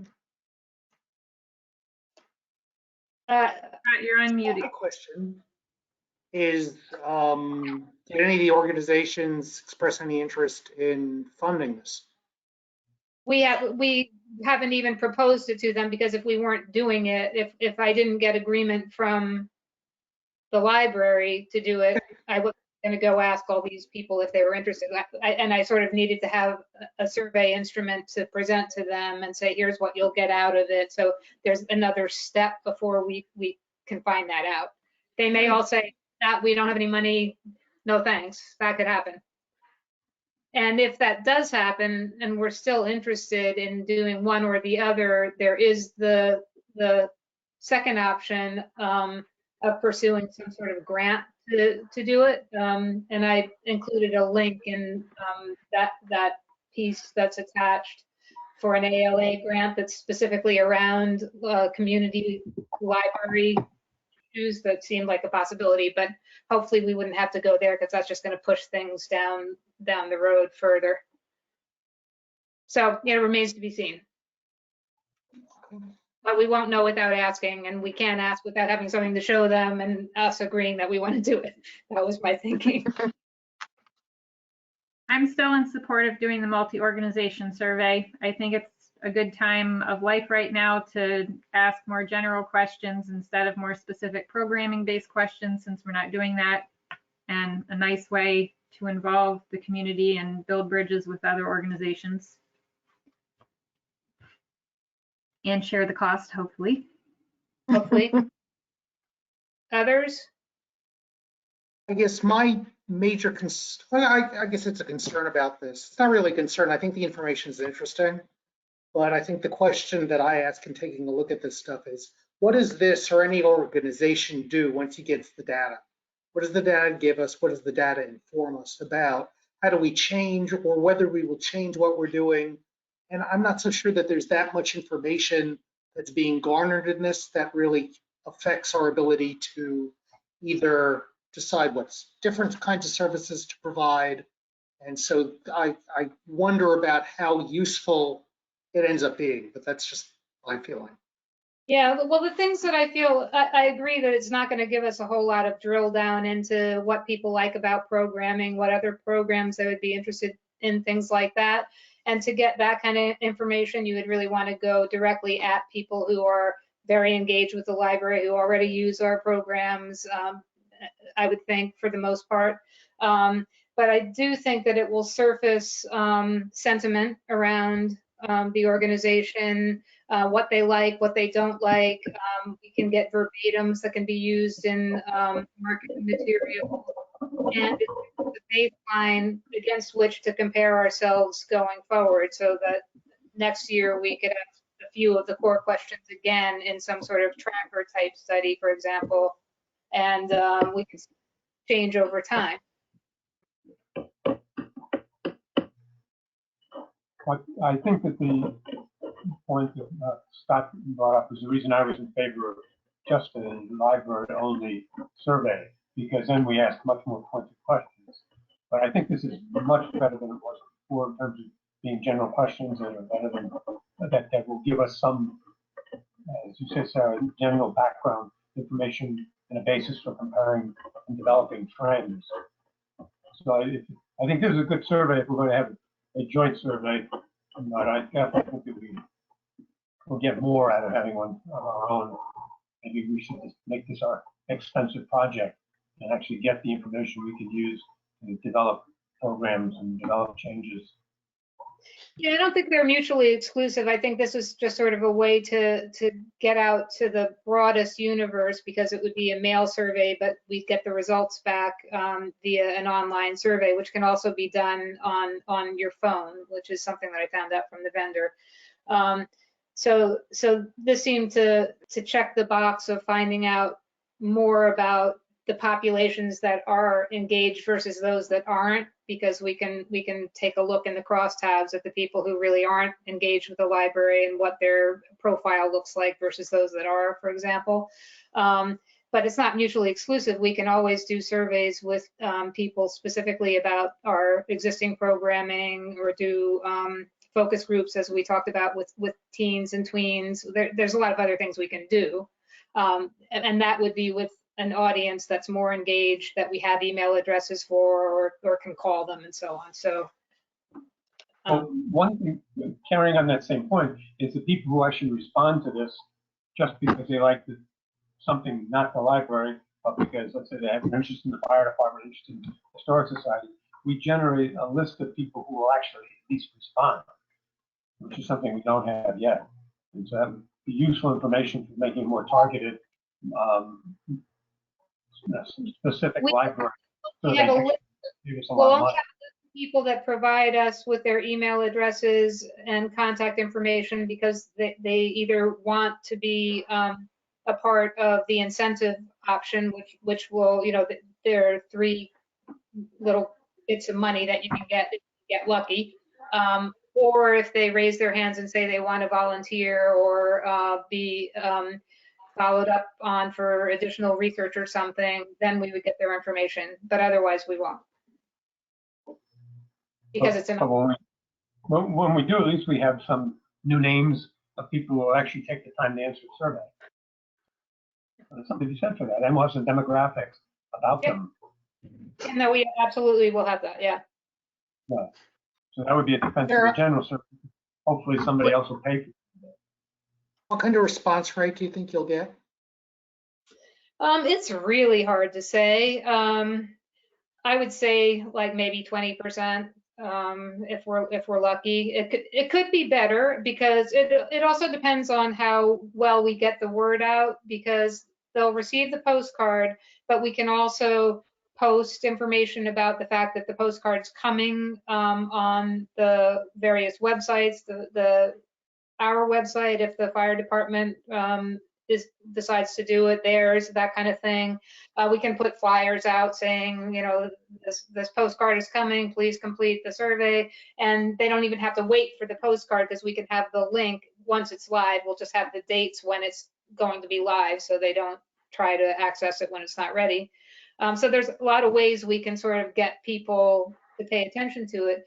And I think because it's a Stephentown Community Services survey rather than just a library survey, it will be a lot more interesting for people to respond to than just a library survey would be, even though maybe the library is the most appealing of all the organizations. Who knows? Maybe it is, and I wouldn't be surprised. I'd still, you know, it's more about how do you feel about living in the town? What's good about it? What's not good about it? What could we do better? And that's just more engaging in general, I think. So, you know, I'd say 20 to 50%, more likely to be 20 than 50. And it looks like there's 1,000 and change households. So it's not a huge sample size, but it's a huge sample size considering how big the town is, if you know what I mean. I mean, I think at this point, you've done a lot of work on it. Let's circulate it to the other organizations and see if they buy it. Great. Sounds good. And Yeah, I then would get agree. that. I mean, what'd be interesting is you'll see what their feedback is, and either they'll tell you, we don't have any money for this, or alternatively, you know, we're really not interested in that. We're interested in this. And, Right. you know, you can start an iterative process where ultimately the different organizations, if they're interested in doing this, will let you know what's important to them and what information they want to solicit. At this point, it's sort of like we're guessing. Yeah, I mean, I'm not completely guessing because I have some connection to the pantry and I have some connection to the fire department. So I know that people are looking for volunteers, and in the case of the pantry, they're looking to make sure that people know that we exist and we're here to offer our services and how can we do it better. So I have some idea, but yeah, I'm sure there's things that I have no idea that they would like to know that we might get and either add or change the survey or whatever. And also once we finally get agreement, and if we have enough people that are willing to go in and we have the cost covered, vendor will probably have suggestions on ways to streamline it or you know, improve the question sets so that it will be, you know, more appealing to respond to online or whatever. And in the event that the other organizations say they're not interested in spending any money, there are other ways to do this as well. So, I mean, you might want to consider doing a survey mucking. If everyone says, no, we don't want to spend that much money in doing this sort of stuff. I mean, we can. Yeah, I mean, the we can- survey, you need the email addresses, which so then we're just talking to people who are engaged. And so, but Yep. yes. Mhm. I wasn't suggesting that it is as good. It's just an alternative, which. Oh, yeah, no, it's definitely something we should consider. I don't really know how to do the programming on it. I have done it a long time ago. But it is something that we can consider for sure. So I think the first step is just circulating and see whether anyone's interested. Sounds good. I agree. Thank you, Sarah. You've put a lot of time into this.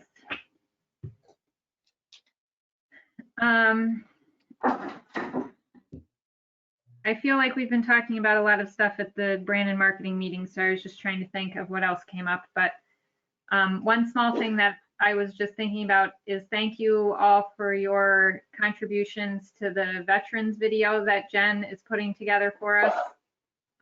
You guys all got to see the draft version of that. There's Renee's entry Jen was adding in today. And Jen has been asking me for a while to talk you guys into doing something like this. And I've been a little hesitant to do it, but I think it turned out really nice. And I hope that the community receives it well. And will hopefully just be a good way for us to show our support and support our mission at the library and hopefully engage with some more people out there in the virtual world. But I think it came out great. So thank you guys for that. Just so you know, I updated the website's Board of Trustees page. So you all now have your picture, well, except for Ed, who is still Robert Redford, but but they're all up there if you want to look at it. And if there's anything that's not correct, you can let me know and I'll change it. But I just basically pulled everything off of the Facebook website. So Great, thank you. Thanks, Kim. I feel like in comparison to Ed, I need a picture upgrade also.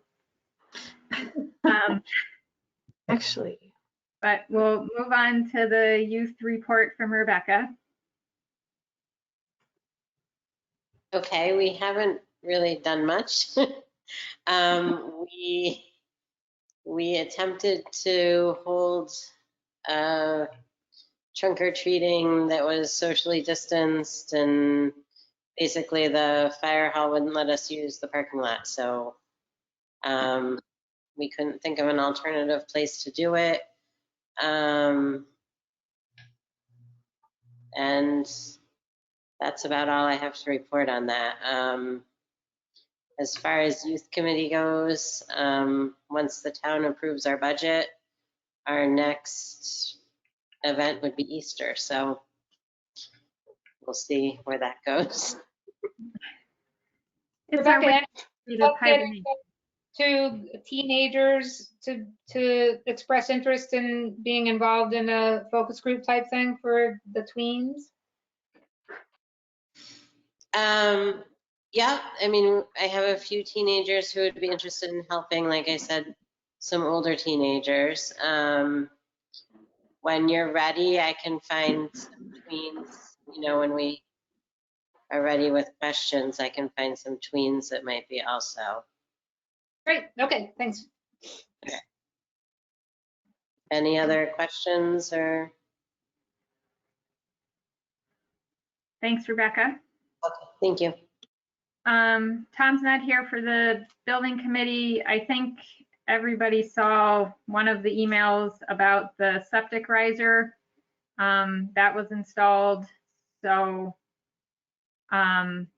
it just extended the septic tank up to the surface. Tom had a hard time finding the lid to get into the septic tank with a shovel and measuring instruments. So I forget what the total was for that project, but that was installed and is working and is at the surface now, so we should be able to access that easily in the future when we need to.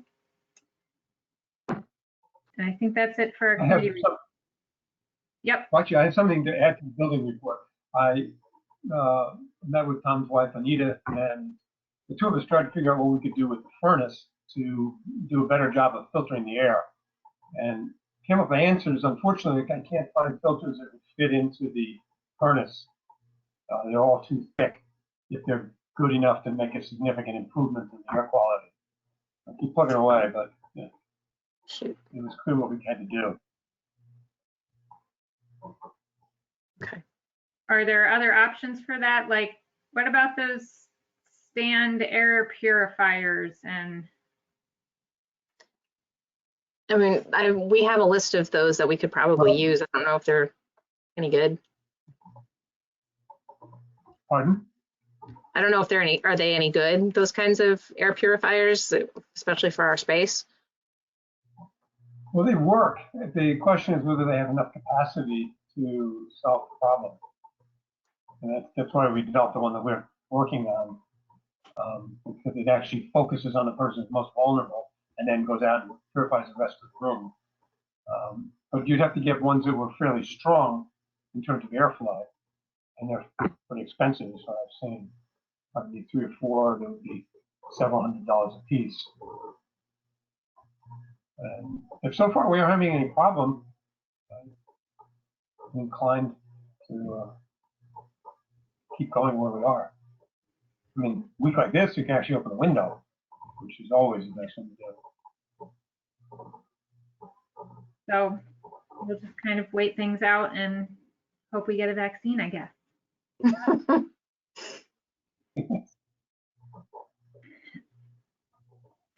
Next on the agenda is old business. I don't have anything for that. Does anyone else?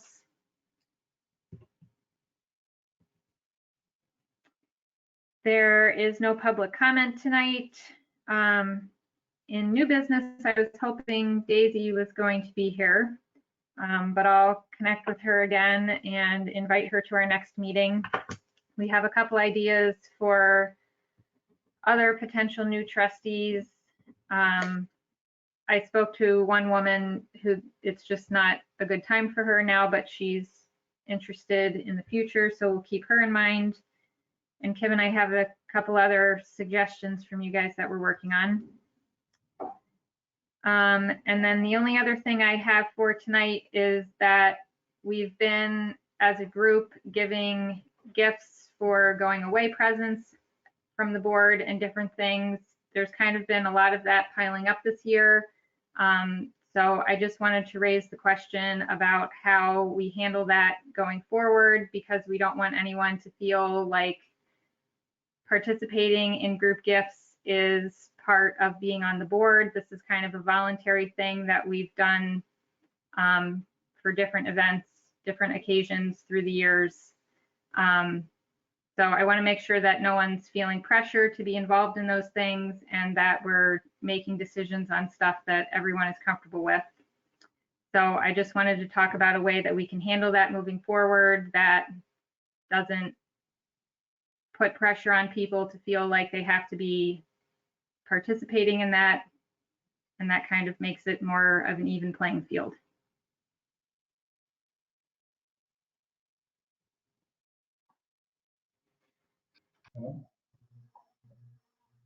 One thing is that I had mentioned to Melanie was that if we do contribute money, dedicate things to honor people, we should do it in a way that actually benefits the library. I did not like, and this has nothing to do with Kim's family, I hope you don't take it in any personal way. I did not like, though, the idea that we donated money to some other organization out of our organization's funds. It should definitely have been some kind of an honoring kind of a program that we could do internally, and something that the library would benefit from. And we have enough trouble raising the funds that we need for ourselves, and I don't like the idea of getting into some organization.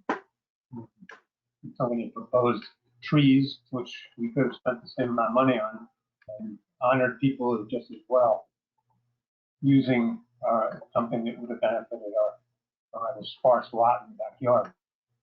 And so I would just like to say that, you know, I think that whatever we raise money for, we should be raising it for the sake of the library. And if we want to honor people, then maybe one idea would be to use projects that we plan to do anyway, and just say that we're doing it in honor of whomever. And I think that that's a valid concern. I know in this particular instance, we were, you know, kind of honoring the memory, like supporting something in memory of the person that we were honoring. But I think we could think more about library specific projects going forward. And I also wanted to make sure that, especially as we're getting new members onto the board, that we don't have people coming on that maybe can't afford to give to things like this, that we kind of have a way, just that people don't feel pressured that they have to give. And it may even go along with, I don't know how far back in time this goes, but we've traditionally, since I've been on the board, been using personal funds to do Christmas bonuses for the staff. Maybe we've reached a point in time where we can do Christmas bonuses as part of our budget. I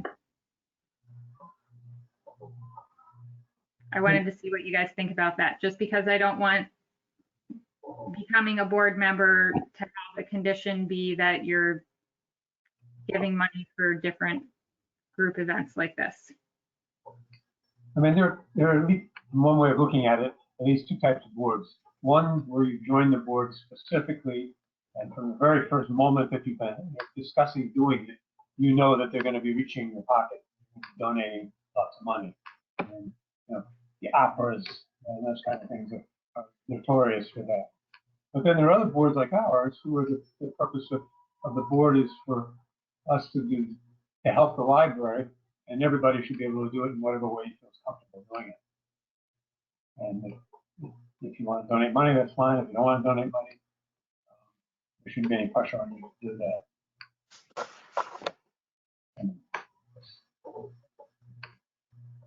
I mean, go ahead. I just had a question about the bonuses. So in previous years, the trustees pooled money to provide bonuses for all the staff? Yeah, I think in the past, we've done $50 per board member and split that up among however many employees we have.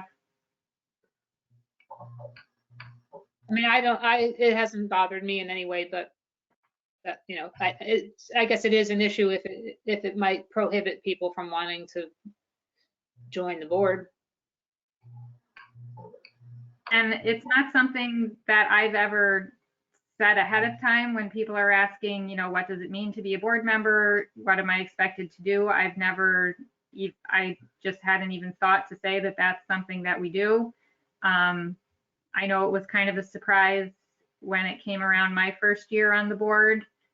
And like we were just saying, we'd like to be inclusive to everyone in the community and not have the ability to donate be a condition for being a board member. So I would just like to think about how we present this in the future. So when we do have new board members, if not everyone can afford to be a participant in things like that, that we're not making anyone feel pressured to give something that they can't afford or. So I don't exactly have a way to handle that differently than we've already been doing. If you guys have ideas now, you can raise them. We can also think about that and bring it up for discussion again next month.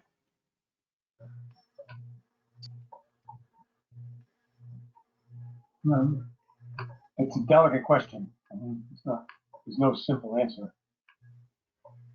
It's true. And in the meantime, we had discussed giving a going away gift to Nettie and Marcia.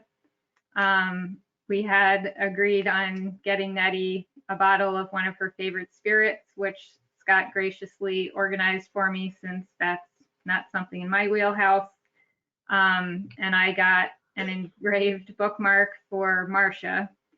So the cost for those two things split up among the current board members is $18 each to give towards Nettie's gift and $5 each to give towards Marcia's gift. Sounds good. And are we also going to do the $50 for the staff this year?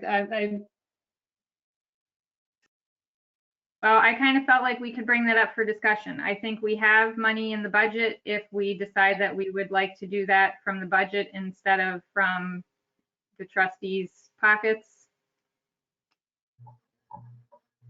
But we can talk about that and see what everybody thinks.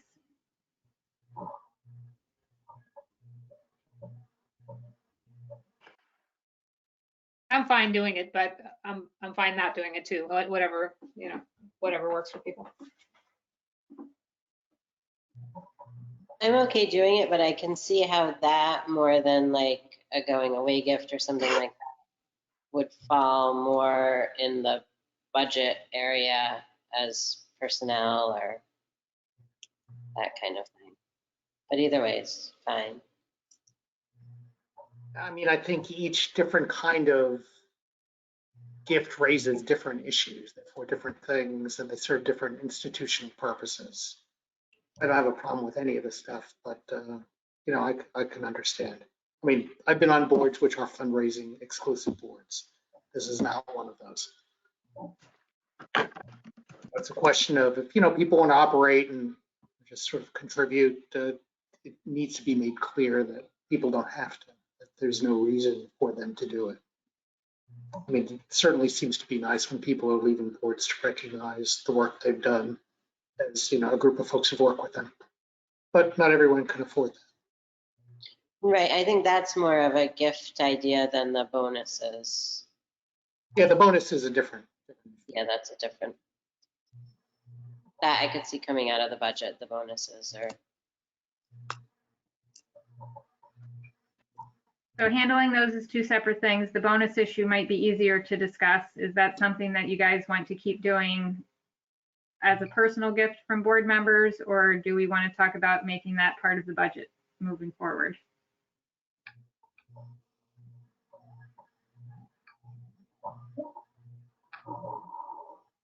It's one of the contributions I always thought was a kind of a recognition and a sign of appreciation of board members for the staff on sort of an individual basis. It's different from the other kinds of fundraising and stuff. This is just the board thanking the staff for supporting us and doing the best they could to help us in the library. As contrasted with a lot of other things that really should be budgeted. I've known that it shouldn't be a budget item to give people longevity awards or thank you notes for having been on the board, that sort of thing. Well, I think it's fair to keep that as a personal gift from the board, and I can just, and if any of you are talking to prospective board members, it's probably a good idea to keep that in mind when we're inviting people to the board, just so we can let them know ahead of time that that annual gift giving happens. Yeah. So we'll keep that the way we've been doing it. And then if you guys come up with any ideas of how we can make things more equitable in the future, just for kind of group giving opportunities so that people can opt in or opt out as they need to. I mean, I think not the bonuses, but other gifts, one way to do it would be to not say everybody give a certain amount, but give what you can to you personally, or. And then we'll figure out what we can afford. Sure. That makes sense.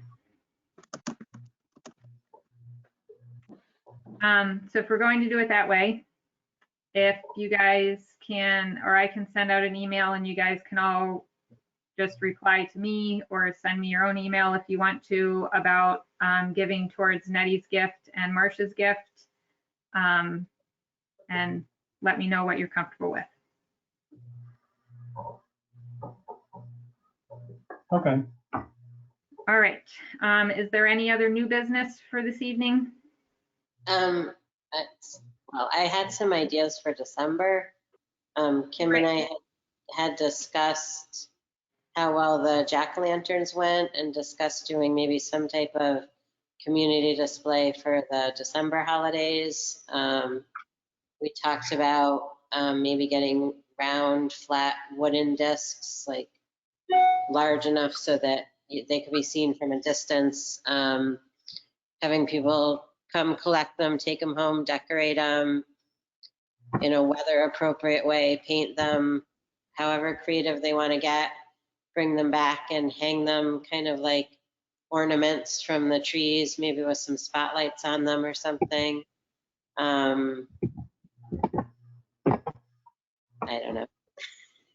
You know what I just realized, Rebecca, is that I have another artificial Christmas tree that I'm going to be able to bring to the library, so we might be able to use it outside and put stuff on that. But I'm already thinking about different ways that we can, you know, put things up, whether it be like a clothesline or I don't know, something like from the railing of the deck or something. Right, exactly. So yeah, any ideas on that? And I also was wondering if there's a way we can still do the mitten tree. I think there is, and I actually just talked to Bonnie Frank because the food pantry is not going to be able to do the mitten tree or the toy giveaway. So this year I figured we could try and figure out a way to do it. I'm kind of brainstorming right now how to do that, but I still want to do it and still figure it out. Someone actually that I thought was an incredibly interesting idea, they put a clothesline out and hung mittens, gloves, scarves, hats, and just said, come and take. So we could do something like that where we just have people, you know, put them up and then we can have them, you know, in a bin or I don't know, something. But then also just thinking about doing a toy giveaway where we, like what we did with the summer reading, you know. I think Grafton has some type of toy giveaway. I don't know how they're doing it. It's the first I heard of it this year, but that might be. Grafton Library or the park? I think it's the town. I couldn't, I'll look and send it to you. It was the first time I'd ever heard about it.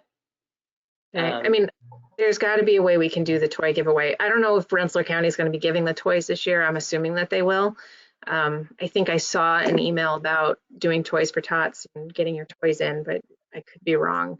Are you saying that if we collected the mittens, the food pantry won't give them away? Right, we have to give them away this year. Give them away. Because normally what they do is they put them out and then people get to choose what they need. So they don't want people, you know, they're not going to have people going inside. So they're already having a hard time figuring out how they're going to do. It's really upsetting them that they can't do it because, you know, usually it's such a wonderful festive thing to do where they have the toys and they have the mittens and gloves and then they have the food and everyone gets to choose what they want. So I thought maybe we can come up with something that we could do in the parking lot if we have to, or, you know, on the side of the deck or something that we could try and figure out. Mm-hmm. Right. So maybe for now, set up a way to collect it and then we'll figure out how to give it away. Right. That's what I was planning. The tree up in the lobby so it's more accessible or visible or. Yeah, it seems like collecting it shouldn't be a big deal, right? People can just come in like by appointment or, you know, we hardly have anyone in the library now. It seems like if they're putting stuff on the tree and it's sitting there for weeks until we give it away. Right. Yeah, the collecting isn't what I'm concerned with. It's more how, you know, the giving it away. How are we going to do that? So, I mean, I already planned, let's do the mitten tree and we'll collect the toys if they give them to us and then try and figure out a way to give everything away. Yeah, I feel like it's a little like, how do we monitor, you know, it's obviously a certain population that's going to the food pantry. How do we monitor that we're giving toys away to people who need them and not just, yeah, I get to go get a free toy from the library?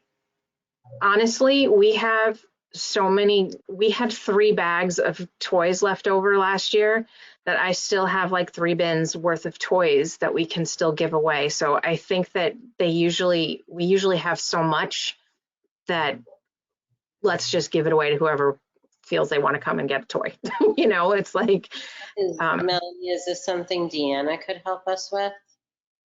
I don't know, I can ask her. I know they do a program at the school where they target certain families and they give to those families according to the age of the children in the, like they know the specifics of the family. So you could know there's a girl age 10, there's a boy age 5 and.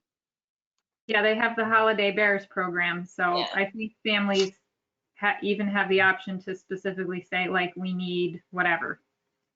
And the middle school, high school has a same program, similar. I think they call it STARS or something, but it's the same idea. Cool. Well, if you want to contact her and see what they say, you know, we can still get stuff and then still give it away to whoever we can give it to. So. Okay. Okay. I like those ideas though. I really like the holiday display idea, like the pumpkin carving. That went so well. I was so excited. I even left my house to go see it. I only leave my house for work anymore. Another good reason to put real pants on.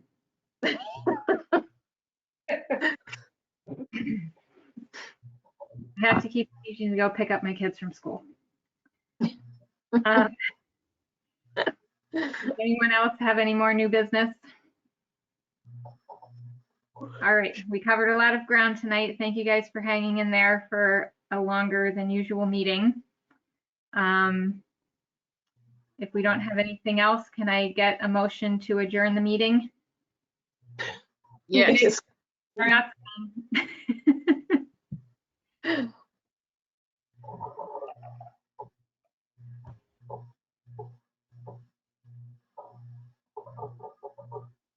Scott's back. I'll motion to adjourn the meeting. Thank you, Rebecca. Was that a second, Ed? Okay, I'll second. That's good. Thank you. All in favor? Aye. Meeting adjourned at 9:19. Gosh, I just got back in. You left? We thought that was your sign that the meeting was over. You were done for the night. You just all froze. I think we just ran out of gas. I was mistaken. Sarah, I just want to tell you on the survey, I noticed the word demographics is missing its R. Oh, okay, yeah, I mean, okay, I'll fix that. Yeah, I don't know if you need proofreaders. Okay, well, good night, everybody. Thanks a lot. Good night. Good night. Tim, you Bye. can turn off the recording. It actually ended up not recording because I lost connection. So when I lost that connection, it stopped recording and you couldn't get it back on. So we only have half of it. So I'm hoping it's not going to be an issue. But Bye, guys. good night. Sarah. So that would just be that we might have missed voting on the strategic plan. I don't remember. I'll have to look once I get the login for it. Okay. I wouldn't worry about any of this. Just remember that to the extent that we violated the open meeting law, there's some sort of problem, someone can challenge the actions that we took in this particular meeting, and that can all be cured at the next meeting. Sounds Okay. good. Thanks, Scott. So don't lose any sleep over this. What I is won't. the best way, There's plenty of other things to worry about. That's for sure. what is the best way to get money Yeah, for I gifts? can think of a couple.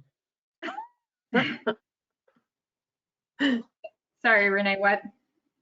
I was asking, what is the best way to get money for gifts to people? I'm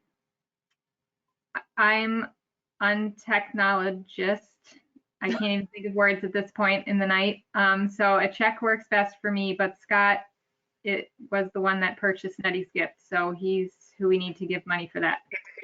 It doesn't make a difference. To the extent that anyone's giving any money for gifts, it can be done by check. If you've got a Venmo account, you can do it by Venmo. If you have a bank account that has Zelle, you can do it by Zelle. I mean, now it's really, really easy. I mean, mail also works with checks, or you can drop something off at the library. Cash Okay. always works. I mean, it's sort of like, I've got that. well, that's a good thing. It doesn't. We'll figure it out. Okay. Sounds good. Have a good one. You Thanks. too. Bye-bye. Bye. Good night. Good night.